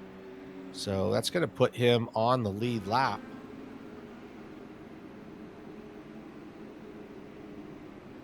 But he will be mired back in the pack. Another driver to keep an eye on. If we can go ahead and maybe look at his onboard camera, that would be Dandy Dan Guerin, I believe. I hope I have the right driver right, because I think he's in the Midwest Simulations onboard camera machine. Spotlights VS is a system developed from the ground up by iRacers for iRacers. It was built with the goal of providing a non-invasive yet always visible system to complement existing in-sim spotter audio cues. I got it. I know what that means. Spotlights VS works with existing spotter packs, so you don't have to worry about having to trade off your favorite audio spotter if you don't want. You can check them out at MidwestSim.com.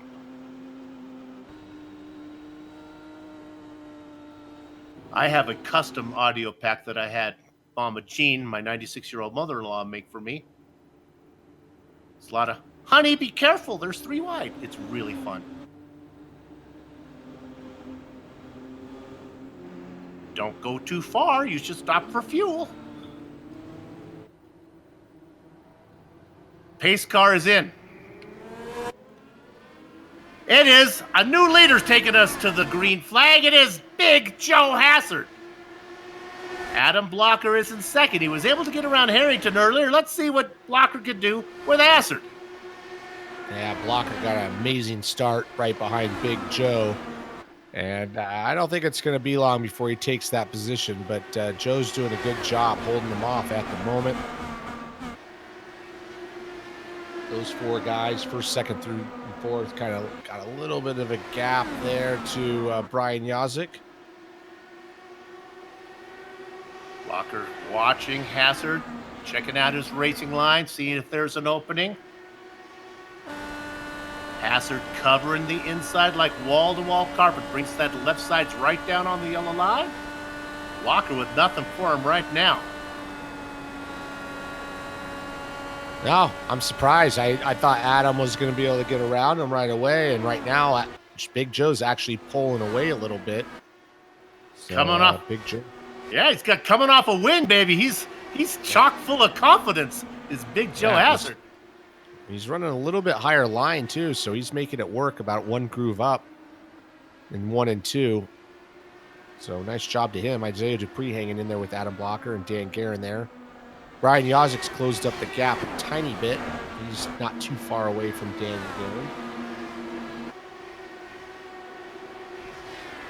Mike Rigney races in 6th, again up 24 spots.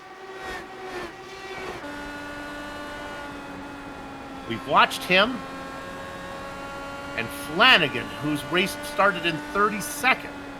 Some great Chargers going on right now. The top 10 only has 3 drivers that qualified in the top 10. Hassard, Blocker, and Yazik. Go ahead. I was going to say, go back to 12th and 13th. Brandon Linkerman working to get right on the inside of Stephen Larkamp, as we see on screen. He's doing a good job. Started 35th, now up to 12th. That was a very good move. He had been working on that for a couple of laps I was watching. You saw Linkerman sitting, Stephen Larkamp sitting 5th in the drop points. Let's look at Bart Workman on the back of Lincoln here. Workman trying to find a way around. Yeah, he's Steven's struggling just a little bit. Once Brandon got around him, he's brought Bart Workman. Bart's right on his gearbox. Not sure where to go at the moment, as Steven's running the low line in 1 and 2. So you can see Bart trying to figure it out. He's got to run the high line to get some clean air on those wings. Gotta go up to the lead real quick, as a Blocker has waited long enough. Now again, you watch Hassard take that inside line. It might not be the fastest for Big Joe, but it might be the hardest for Blocker to get around. Doesn't quite race as tight through 3 and 4 as he does through 1 and 2 as he does through 3 and 4. Yeah, he's going into 1 a little bit wide, opening the door for Adam, but then he cuts right down in front of him for the exit. As you can see, he goes up high, then cuts back down. Adam Blocker really nowhere to go at the moment, but he is pushing Big Joe pretty hard at the moment. Well, you can see how Blocker's able to get down low and get a good drive off. Ooh, touches that yellow line just a little bit. Gets a little bit sideways in 1 and 2, flirting with disaster. But he's working hard to get that first place position back to his name. Uh-oh. I thought I heard a spinner, but I guess we're still racing. No, we got Andrew Kinsella, a big one. Yeah, right in front of the leaders, too. Adam Blocker had to get on the binders hard to miss him. I think a little ghost contact with John Hill.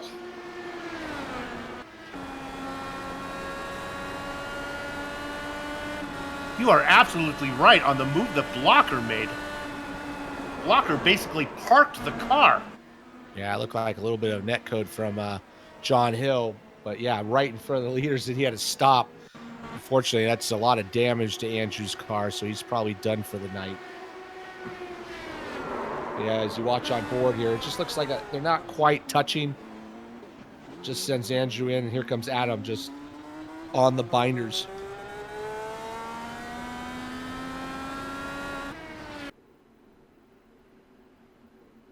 Once again, it's interesting. Because iRacing brings out, we have pit stops as everyone coming in. They throw the yellow flag. Dupree was able to scoot by Blocker, as was Dan Guerin. But because I guess the yellow flag was out, they're going to give Blocker back his second position. Basically, park the car out there, but he'll get it back. First out of pit lane, Big Joe Hassard. Big Joe, Adam did a better job getting in the spot, but Big Joe did even better and keeps that first position. Isaiah Dupree doing a good job up to third spot here. Jason Galvin, Dan missed out a problem in the pit stop because he lost 2 spots there. We have Brian Carey that we can talk to. His day is done. Brian, it's a long race for you, huh?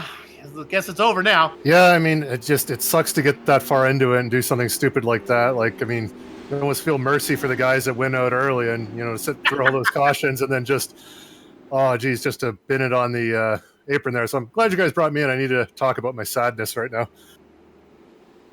It is it's a rough one. What you how is I don't know how to put this correct. How was your bladder holding up? I'll just put it that way. Oh no, I qualified early for this race, so it gave me a good window for the P break there. I like to think ahead like that. That's always fine. It's a long one. How's the track feel out there? It looks like the most dangerous thing is getting the car down really low on the apron. Yeah, well, I mean that's what ended up catching me out in the end. It was kind of later in the run, so it caught me out. But I mean, I don't know if I was doing better than everyone else, but I was actually moving forward because I was able to get down closer to the apron, get some clean air, and make runs on guys. So I got sent to the back after getting up to 5th, got up to about 13th or 13th, I guess, and then got forward. So I don't know. I just, from my point of view, it was not too bad. Okay, give me your opinion on this. Of course, if there is an attention hog in the series, it is Jason Galvin, and he's decided to stay out there in the lead, but he's been out there for 25 laps. Is Galvin going to be able to stay out in front of these guys on fresh rubber? No, well, if he can hold him off for the first 5 laps, he's got a shot. But I know that Joe and Adam aren't going to be messing around. So, from a personal team point of view, I hope Adam can use him to kind of get a pick and get ahead of Joe. But no, I don't think he can hold it. All right, thanks for stopping in. Sorry your night ended so early. Enjoy the rest of the broadcast. See you in the next race. All right, thanks, Soup. There you have it, Brian Carey. Funny line, Richie. You kind of envious of the guys who go out early. I mean, if you're going to go out, you might as well go out early. Then put in all this effort. Lights are on. Right, that's the way to do it.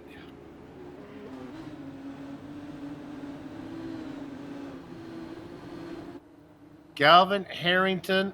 Yeah, I was going to say Isaiah Dupree was in third. We're going green right here, but he got kicked out for unacceptable throughput. Oh, that's unfortunate for him. He's having such a great race. That's even worse than crashing. That's definitely crashing. Yeah. Anyways, back to green flag. And my wow. Goodness. That Big was Joe. Big Joe Hassard working on Connor Harrington. Here comes Blocker. We got 3 wide. Blocker underneath. Blocker's kind of plow his way through. Jason Galvin up in the lead. Connor Harrington second. Although Connor Harrington's a lap down still. So he has not shown his second, but he's fast enough to run second. So he needs that. He needs to get around Jason Galvin. That's what he needs to do, and then have a yellow flag, and he'll get that lap back because he's the first car a lap down. Although here comes Big Joe trying to not help him out.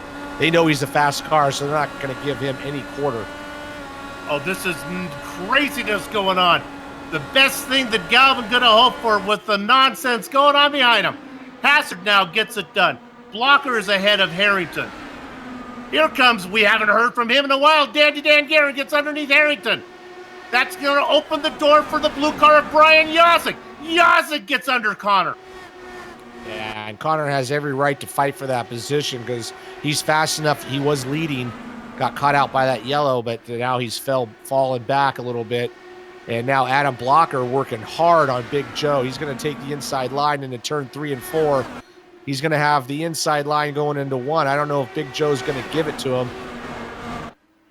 Yeah, not going to give it to him. So Jason Galvin's got everybody creeping up behind him. They come up on the back of Galvin. The thrill from Oilersville going underneath them now. That is the car of Big Joe Hazard. He gets around Galvin. Blocker comes with him. Blocker has visions of the lead. Blocker dives down low. Big Joe can do nothing with it. Can he get momentum off of 4? No. From third to first goes Adam Blocker. Adam Blocker back to where he wants to be is up front. He fought pretty hard for that position, so feels much more comfortable running in clean air. And give a shout out to Connor Harrington. I know he wanted that lap back. He tried really hard, but eventually he kind of just gave up the ghost and let these guys race. Galvin now under attack from Dan Guerin. With Yosick watching on, 3 veterans going at it. Remember, Galvin is on old rubber. Yeah, and he's giving it up there. He's going to let him go. Even if he falls back a couple of spots, he's in a good position to get back on this group when they all pit at the next cycle. Jason Galvin working 35 laps since the last stop. Everybody else working 14, so he definitely has older tires. Connor Harrington goes around Mike Rigney. It is National Comic Book Day, and a superhero right now is Joe Canagan Flanagan. Flanagan all over the back of Galvin. He's going to lose momentum going high, but he gets it. Yeah, it's going to bring up Mike Rigney to get by him. James Branch working hard back there as well. We got a little bit of a beehive working for that 6th, 7th spot. Give the position to Mike Rigney. Jason Galvin getting beat up a little bit as Mike Rigney's going to go by him. You could feel Flanagan exhale, trying to make himself and the car skinnier as he was trying to squeeze it through Rigney and Galvin. Galvin falls down to 7th. Flanagan now up to 6th. Rigney, and great runs from Rigney and Flanagan. Adam Blocker once again is checked out. He's 2.2 seconds in the lead. The battle really is back to where we were talking about, is basically Flanagan, Galvin holding on, James Branch. They kind of sorted themselves out a little bit, so they're kind of finding their level. But that was some good racing going on. Nice, clean racing. James Branch now going around Jason Galvin.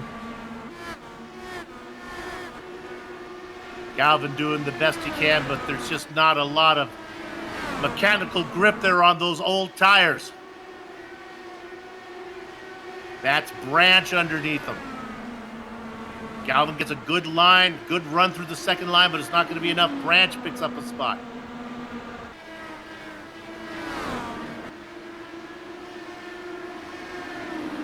Got 22 cars on the track still, 17 cars on the lead lap.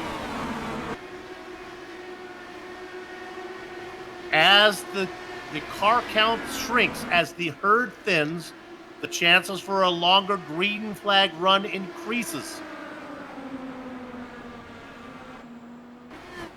We are getting very close to the end of this race, boys and girls. We're coming up on lap 200. We are so close.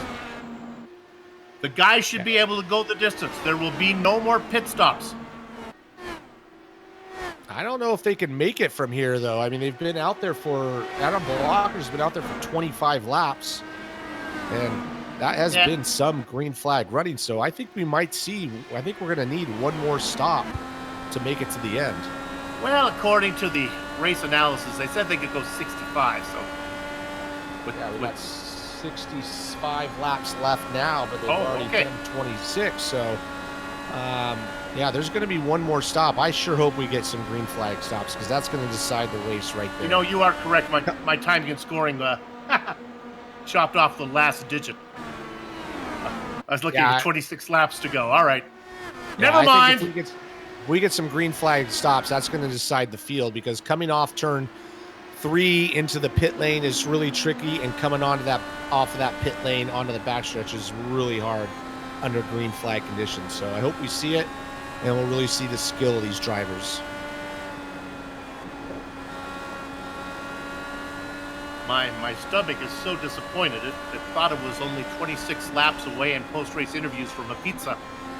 Sorry, stomach. You got a little farther to go. Nice battle back here for 10th position. Limpkeman being hounded by Beard, with Workman behind. Yeah, and right behind him, he's got Beard, Workman, and Paul Jenkins. Those are all 3 guys on the same team. So they're all ganging up on Brandon Linkman, who once again has done a great job starting 35th up to 10th. Beard able to take the nice tight line through 3 and 4. Gets a good run down into 1 side by side. Again, puts the car down low. It looks comfortable. Puts a pretty good bite off of 2. Loses the momentum to the stop side to Linkman.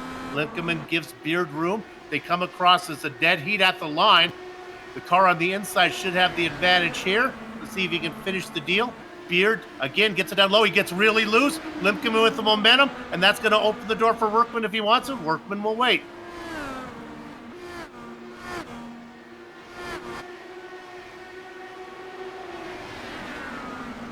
Jenkins watching on. Chris Lanini not far from the show. We've got a change of position for 3rd place. Brian Yazek able to get around Dan Guerin. And Mike Rigney is going to take it as well. Yeah, Dan Guerin got a little wide off of turn 2, lost some momentum, and here comes Mike Rigney, going to get that spot. Maybe. He's definitely got the inside line going into turn 1. Dan's going to go high, but he's going to have to get off the gas, otherwise that wall comes up real quick. But, man, Mike Rigney's struggling a little bit on the bottom, so here we go, side by side, full lap side by side. If arrow push means anything, there's nowhere for Joe Flanagan to put his car with 2 cars in front of him, looking for some clean air. Rigney gets the pass made. From 30th to Quattro.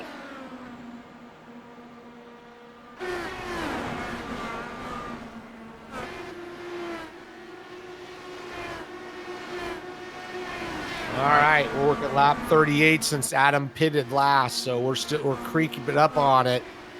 Everybody's thinned out, running their pace. Let's get some green flag pit stops.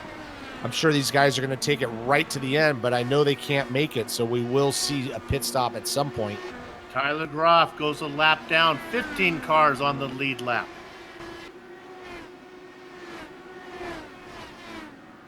Ethan Larkamp coming in with some damage, making a stop.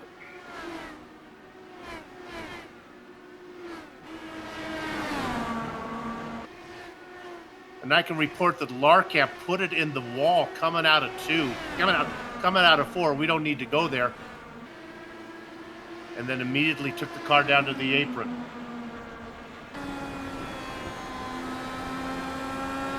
Yeah, Guerin. And Guerin, yeah. I was going to say he's starting to fall back a little bit. He was up to about 3rd. Brian Yazek got by him, and that kind of brought a bunch of people, and now he's stuck behind Joe Flanagan. James Brandt is right behind him.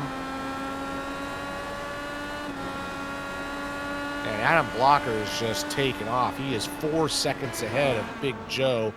That is a quarter to the track if you want to do the math on that. I see some drivers that are good on new tires, some drivers that are good on old tires, and One driver that is good on any kind of tire, Adam Blocker. Right now, Brian Yazik. Yep, I was going to say, let's go to P2. Brian Yazik sticking his nose in on the inside of Joe Hazard, and here he goes. He's got position going into turn one. He's got to get out of it a little bit, but he's going to get that run coming off the corner. He's working Big Joe pretty hard. We're getting close to the end, or nobody's going to be given anything right now. But, man, give a shout-out to Brian Yazik. He started 7th, but we didn't really talk about him much, and now he's brought himself back into the mix. Well, while these guys have been dancing, somebody has snuck into the party, and it's Mike Rigney. Rigney having a run from 30th. We saw him just get into 4th position. Did not take him long, and now he's looking at 2nd. Yeah, this is going to be really good for him if he continues on this. For his points, he's only 36 points out of the Rookie of the Year standing. So this is not something Damon Martinez wants to see. Joe Branch makes a stop. Groff got lapped. He makes a stop. Side-by-side battle for 2nd right now. Joe Hazard working the higher line. Yazik trying to work the middle to the low line. They get that sorted out. That leaves a lot of momentum for Rigney. Rigney being very patient. He knows that pit stops are coming. Yeah, pit stops are going to come. The top basically 6 guys are all 49 laps off, but it's Jason Galvin. He's working 70 laps since his last pit stop. He's definitely going to be coming in early. So this is kind of the danger zone. I mean, he knows everybody's got to pit, but if he pits early and then that yellow flag comes out, he's going to get the same situation that Connor Harrington did. And Connor Harrington is actually in the pits at the moment. Let's stay on this battle for seconds. They come up behind George Anzaldo, who is 3 laps down, racing in 20th. Almost putting it in the wall was Hazard. Took my breath away. They continue to race. They can't get the pass done. Rigney says, I'm faster than both of you, I think, if you just let me by. Brian Yazik. Anzaldo may end up being used as a pick here, and there it is. I was just gonna say that. Brian Yazik saw his opportunity. He's gonna use George as a pick. George has nowhere to go but high. But Brian working that position for about 10 laps and finally gets that P2 position. Rigney also gets the spot. He moves up to 3rd. Another charger is Joe Flanagan. He races back in 5th, stalking, and Hazard has a horrible exit. That's going to open the door for Flanagan. Flanagan thinks better of it. Right behind Flanagan, careful, in that red car is Dandy Dan Garrett. Yeah, George Ansaldo kind of caught in this mix. He's just trying to hold his own, and it's kind of squeezed everybody together. Though Brian Yazik, once he got in front of basically Big Joe, he's taken off. Mike Rigney now in the 3rd. He's closing on to Brian Yazik for that 2nd position. Adam Blocker 6 seconds ahead now, so he's got plenty of space to kind of take it easy. Rigney cleared Groff, who was the lapped car. So the interval between Yazik and Rigney, just about 0.6 of a second. Hazard is going to get gobbled up by Flanagan, and let's have a little bit more. Hello, it's Connor Harrington. He's several laps down, but he's fast. Connor racing, trying to get back in this. Yeah, he just came out too, so he's got fresh tires. All these guys have been out there for a long time, so he's going to easily get around them, but he's 3 laps down, so he had to pit under green, lost those 2 laps. Although if these other guys pit under green, he'll gain those 2 laps back as long as no yellow comes out. So here's the deal. It's probably, if you didn't have to worry about a yellow flag falling, it might be good to pit now because I think your lap times will be good, but I don't know if Blocker can afford to do it. And here they come. Because you put yourself in jeopardy of that yellow flag catching you out. Yeah, you do, but I think Adam's going to wait it out, see how long he can go. For one thing, the longer you can go, the less fuel you need, so the shorter your pit stop, and track position is everything here. So Yazik now in 2nd. And Brian has closed up a little bit on Adam Blocker when Adams had been in traffic, so he's gained a 2nd on him at the moment. He's still 5 seconds back, but He has Joe- closed in within 5 Joe seconds. Flanagan is in the pit exit. He put it in the wall. It won't Yeah, bring out a yellow. I think he got clipped. That's exactly No, what I he was lost. talking about. You just lose it coming out of the corner. I did this about 12 times during my practice session. And this is what I said. You come out of this, you take off the pit speed limiter, and away you go. Damage his front wing, so that's going to take him out of the mix. That was Big Joe Hassard that he spun right in front of. And Adam Blocker's out there, but Big Joe has just gone around. He pitted, and he's just gone around Adam Blocker. So you can see the difference in tires. Well, after Big Joe Hassard got around Flanagan, he tried to put it back, the gas down. He spun the car. Yellow flag. There it is. Guerin. Oh, man. Guerin. Right in front of James Brandt. Oh, my He's goodness. going to get going again, so he's not going to lose a lap. And really, because all those guys pitted, there are only 6 cars on the lead lap at the moment. 6 cars. And those guys that pitted are they're not happy right now. Nope. They will get the wave around, so they will get back around, but they're going to be, they're not good right now. So, give a shout out to Blocker, Yazik, Rigney, Brandt, Jenkins, and Schoen. They're the only cars on the lead lap, and of course they're going to pit, and they're going to be good to go. Here's the replay of what happened here with Dan Guerin. He got down on that yellow line. Once again, it's caught a bunch of people out today, so he's not the only one. Adam Blocker coming into the pit lane and coming down for his final stop, but he's going to be looking real good. And this is why I said he probably is going to stay out, because either he's going to wait for a low fuel or wait for a yellow flag. So I believe Limpkeman has to make a pit. I'm looking at guys who are a lap down that wouldn't have to. Limpkeman will have to come in. I think you're right. I think we're only going to look at 6 guys on the lead lap, because even the guys who get the wave around are 2 laps down. Yeah, the 2 guys that were a lap down were Brandon Linkerman and Tyler Groff. So if they stay out, if they pitted, or if they're good, they can get the wave around, then pit. They'll cycle to the back. But right now, we only have 21 cars left. So even though they'll be on the lead lap, they'll still be cycled around, but they'll be on the lead lap sitting in 8th and 9th position. The guys, Joe Branch, Jason Galvin, Brian Beard, Bart Workman, Big Joe, Dan Guerin, all these guys that pitted, they're 2 laps down. Okay, they'll get 1 lap back, but they're still going to be a lap down.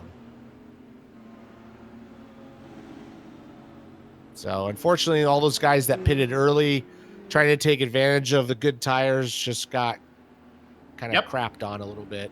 Well, we kind of talked about it.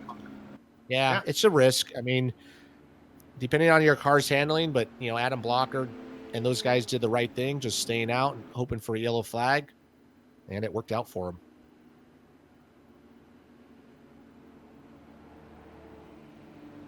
So you see over there, it'll be, we believe, 7 cars on the lead lap when this is all done. We think Limpkeman and Graff will get their cars. Nope, maybe not. Where they are on the queue, but they should be getting their lap back. No, I think they came out behind the. They came out behind Adam, and they're stuck. Yep, they're stuck. So that's going to put 6 cars on the lead lap. Yep, Brandon Linkerman's coming around. He's 7th spot, 1 lap down. So let's give a shout out. We got Adam and Brian. Okay, they started in the top 10. They've been there all day. Yeah. Let's give a shout out to Mike Rigney, 30th to 3rd. Paul Jenkins, 19th to 4th. Tony Schowen, 29th to 5th. James Brandt, 25th to 6th. That's called not giving up. And while Jenkins and Schowen and Brent have done a good job of just staying out of trouble, Rigney has been very competitive. He's been working his way and racing fast. And don't know if he has anything for these guys, but might have something for Yaz. I don't think he has any. I don't think anybody has anything from Blocker. He's just been on his own deal. but he's definitely fast enough to try, maybe take that second position from Brian. So we'll see what happens. We have about 22 laps left. I don't want to get my stomach excited, but yes, I believe that is correct.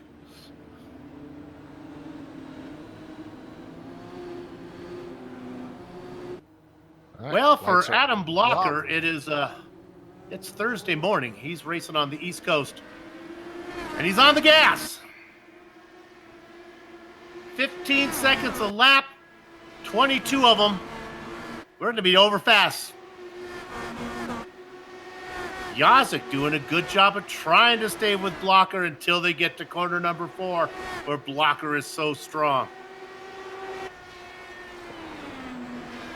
Yep, 6 cars on the lead lap, like we said. So it's a 6-horse race at the moment. Adam Blocker just pulling away, but really the battle I think we need to watch, maybe not right at the moment, but I think Mike Rigney has a fast enough car to creep back up to Brian Yazik. Although Paul Jenkins is doing a good job staying right behind Mike. Let's go to 5th, Director. This is a battle for position. This is Brandt getting underneath Showen. And we see the workman had an issue, and that's why we have a caution. Little bit, I think Hassard got him.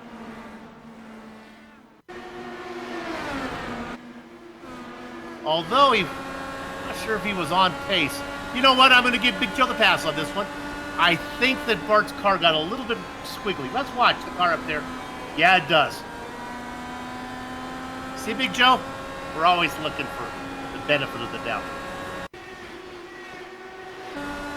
Just a racing incident.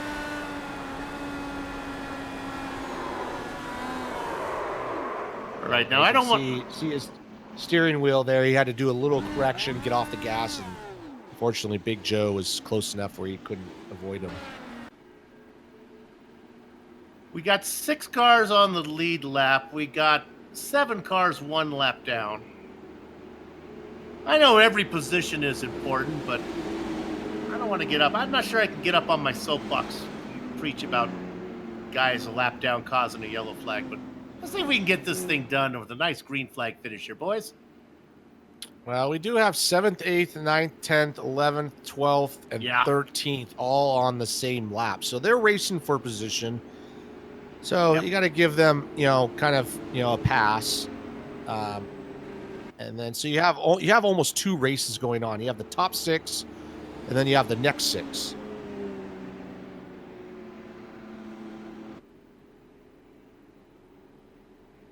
How about we do this? How about we just park everybody, let the top 6 guys race the last race, and then bring the other guys out when it's all over. See how that sorts out. Now that, again, thinking outside the box. That's what I get paid for here at GSRC.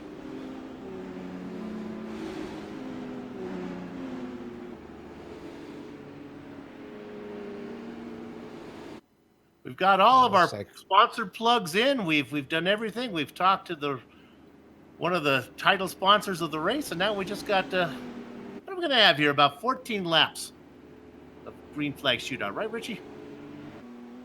Yeah, pretty close to that. If we get within 4 laps, the race will be over.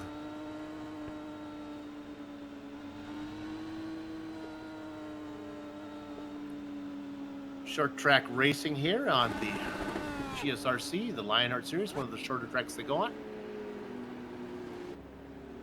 Richie, you ever do any short track racing? You were always you did a lot of road racing, right? Did you? No, I raced here. I raced here in IndyCar a couple times in real life.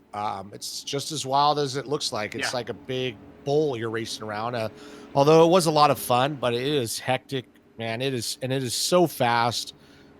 And, when you're out of one corner, you're in the next, and it's tough. But I did have a lot of fun racing here. I think I raced here twice. We talked about relaxing during the yellow flag runs, and I've talked to you before about that when you race on the big tracks, you're able to catch your breath like in Indy going down the straight. It's got to be a different animal here under green. It's got to be hard to relax, right? No, there's no relaxing. You're basically you got to remind yourself to breathe, and it's just so tense all the time. So I know we laughed a little bit about how boring the yellow flags can be, but sometimes they're a welcome relief to kind of catch your breath, kind of reset your mind, know where, because you're going around so fast, and things are happening, and sometimes you just lose track of like even where you are. Like, I don't know where the leaders are, I don't know what position I'm in. I'm just racing, and it's tough. But I always had a good time racing here. I think the IndyCars put on a good show. Indeed. We'll have 13 laps of green flag racing. The lights are off the pace car. Nobody has had anything for Adam Blocker today. Unless a deer runs out on the track, I think this one is Adam Blocker's to lose. We're going green. He gets a good jump. Can Yazik stay ahead of Mike Rigney? Rigney's car's been good. Oh, we got another one. Connor Harrington spun it. Oh, no. And James Brandt got right into the back of his teammate, Paul Jenkins, right as they went to yellow. Unfortunately, Harrington caused the yellow flag, but James spun his teammate out, although Paul should probably get that spot back. So as they were, you can see Harrington getting on the gas, car loops around. And then when they were checking up, ouch! Yeah, James Brandt right here just kind of clips him. I'm sure he's feels bad about that. That's going to move. It looks like, James is going to get that position, and it's going to put him back behind Tony Schowen. It's a good job of getting off the brakes as the car goes around. As we spin back, you can see the car get off the brakes. He does a good job of driving backwards, keeping the car off the wall. Yeah, keeping off the wall and out of traffic. Mike Rigney saying to Brian Yazik, "You're lucky the yellow came out. I had something for you." Yazik thinking, "No way. I was comfortable in second." Brandt does go back to fourth, Schowen in fifth.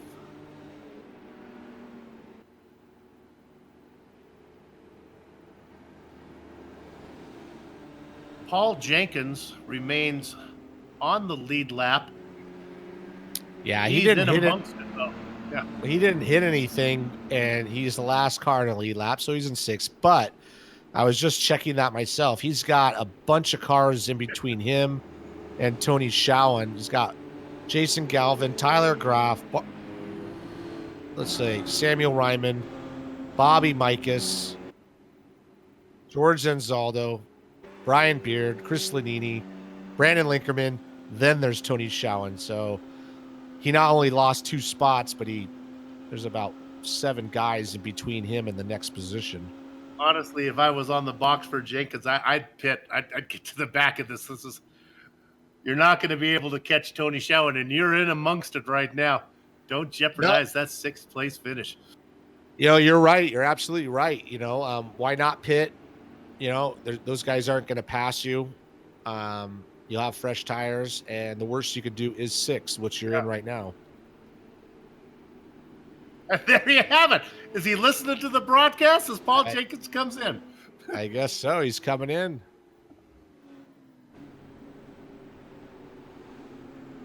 I hope he gets that 6th place finish. That would be a shame if he didn't. Oh, you know what? He picked up a little damage too. Get that fixed.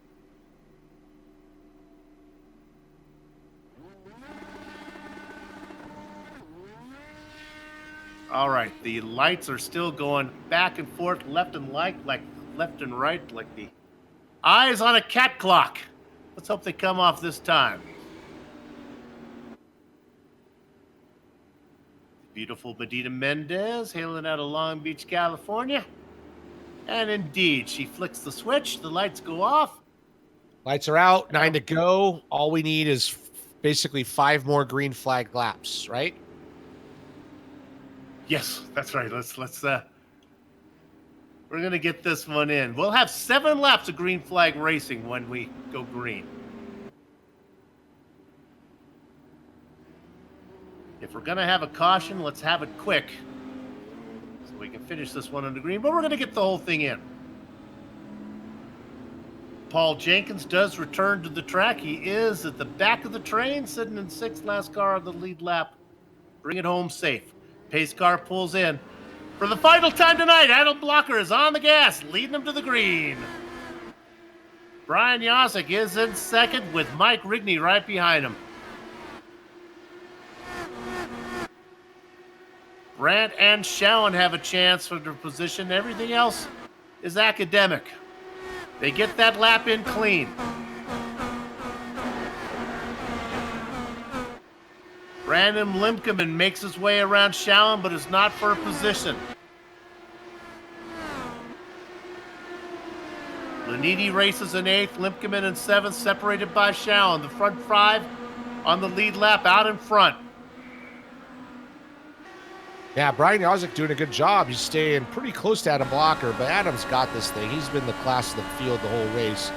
Mike Rigney not able to get close enough to Brian Yosick. Looks like he's probably going to settle for that third spot. Good job to him. Although he does have James Brandt kind of behind him, not close enough to make a move. And Tony Schowen in fifth spot, sitting the same. Paul Jenkins in sixth, but he's obviously way back there just trying to stay clean for the last couple of laps here. 4 to go. Don't know if anyone's three to go. Walker. Yosick seems comfortable. Rigney is indeed a lonely person all by himself. I think he's safely safe in third position ahead of Brandt. I hear a spinner. We got a yellow flag. It is Jason Galvin.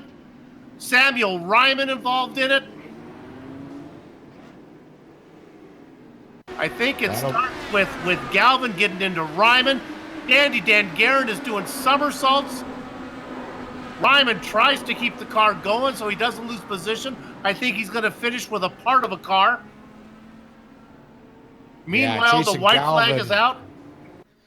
Yeah, the race is over. Jason Galvin, Sam gave him some space, but Jason just kind of washed up and clipped him. And away goes Jason into the wall, and that just caused people flipping and stuff. So out of the that's final definitely going corner. to end the race. Seeing the checkered flag, he's been the class of the field all night.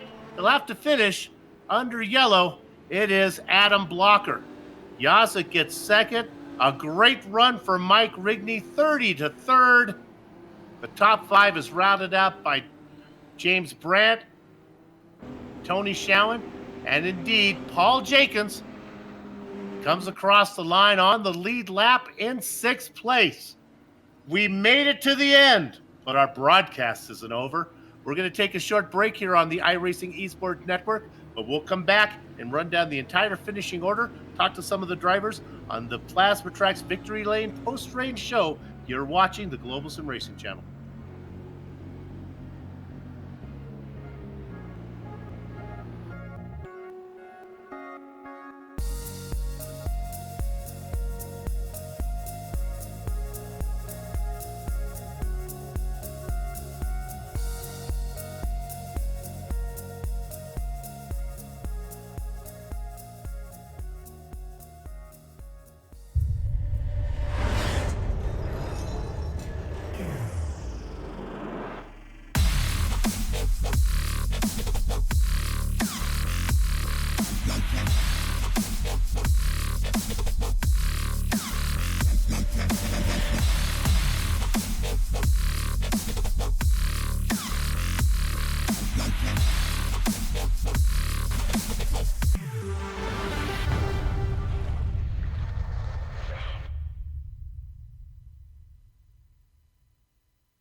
The Sim Pit is an entertainment channel dedicated to the world of simulated motorsports. The Sim Pit is a leader in providing the sim racing community with news, reviews, interviews, DIY pieces, and instructional videos to make sim racing a better experience for all. Check us out at thesimpit.com or go to YouTube and just search for The Sim Pit.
Welcome back to the Richmond 200, presented by the Midwest Simulations and the Plasma Tracks Victory Lane post-race show.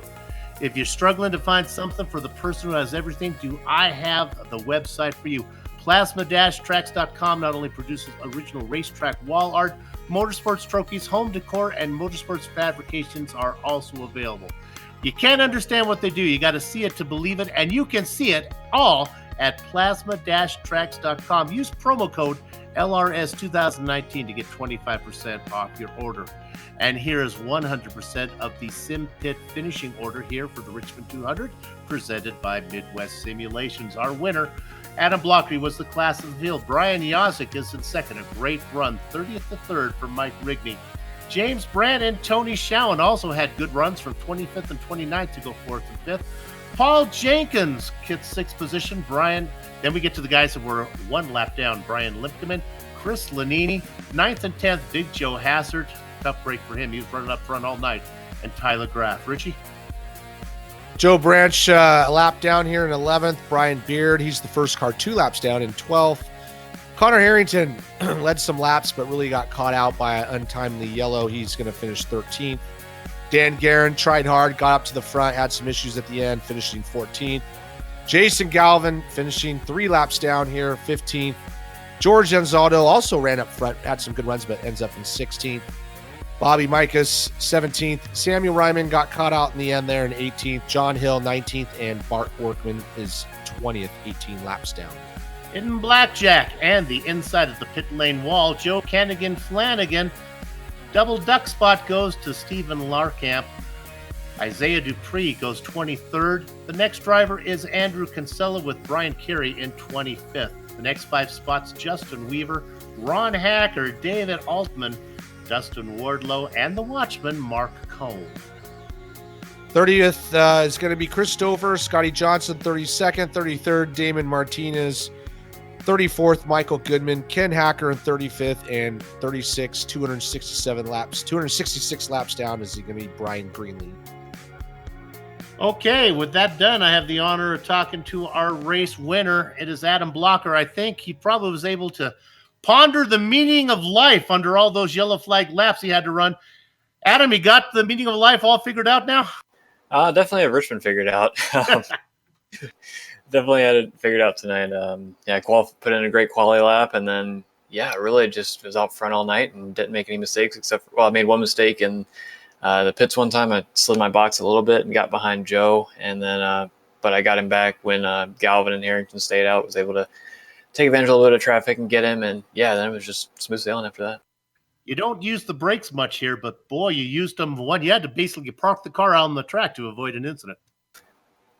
Which one? But I think you're talking about probably the Kinsella one. Yeah, I saw him early. I wasn't really worried about avoiding it. I was just worried about people hitting me. It was one of those deals where I thought he was going to go to the low side of the track and slide down the track, and he didn't. So I was kind of committed to the high line. So I just slowed way up because I wasn't sure if he was going to hold the brakes or not. So, but thankfully he did, and I got around the outside. All right, a long night for you. We'll get you out of here on 2 questions. Congratulations on the win. The championship is even more secure. Keep it going. Yeah. Thanks, guys. I just want to thank you guys for calling the race. Big shout out to all the admins for putting it on, and thanks to my team, for working with me, and congrats on Tony getting his 3rd top 5 in a row. Indeed, that was nice to see. Congratulations. Good job. That's your race winner, Adam Blocker. Richie, who you got? Yeah, we got our 2nd place finisher here, Brian Yazik. Brian started 7th, finished 2nd, was a little quiet early on, didn't hear much from you or see much from you at the beginning, but you really came on strong there at the end. Yeah, Richie, it was we knew it was a long race going into it, race of attrition. So the biggest strategy that I tried to stick to, in this HPP simulation machine was try not to have to force to make a green flag stop. So we sacrificed track position early because last night in the practice race, I kind of found a little groove up there in the top that if they were bunched up in front, you could really get a good head of steam either coming out of 2 or 4 and really get some moves going. So I wasn't too worried about being back in the pack, just kind of playing it out as the race goes on and trying to get ourselves into a spot to be in a good spot. Yeah, no, you were definitely really racy there at the end, making some good passes. Unfortunately, like Connor Harrington was leading, but pitted and then got caught out by that yellow. So timing those pit stops were key. And basically Adam had the run of the field, but just kind of following his strategy was key. And that really worked out for you. Yeah. I mean, we kind of ran off pace or off strategies a little bit. He stayed out a couple of the first stints. And I mean, he was probably, I think twice in the race, probably 2 or 3 laps away from having to pit. And then a caution came out. So that kind of reset everything. So we were trying to kind of play the longer game because passing is really hard in these cars at the short track. So I knew, and when we had that restart with 20 something to go, and I thought, all right, if it runs long enough, I felt like I had some long run pace to get there to him. But a bunch of those cautions kept everything bunched up, and then we kind of just gave it the best shot that we could, and ended up, just shy half a second short in second. Yeah, well, you got to be still happy with that 2nd spot, and congratulations. I know it's been a long night for you, so we'll let you go on that, and we'll see you at the next one. Yeah, be on the road and be in October. So it'll be Breast Cancer Awareness Month for the league. I know it's kind of a big deal.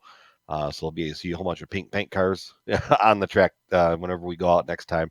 Good points day. Happy for HPP simulation. Thumbs up, cancer down.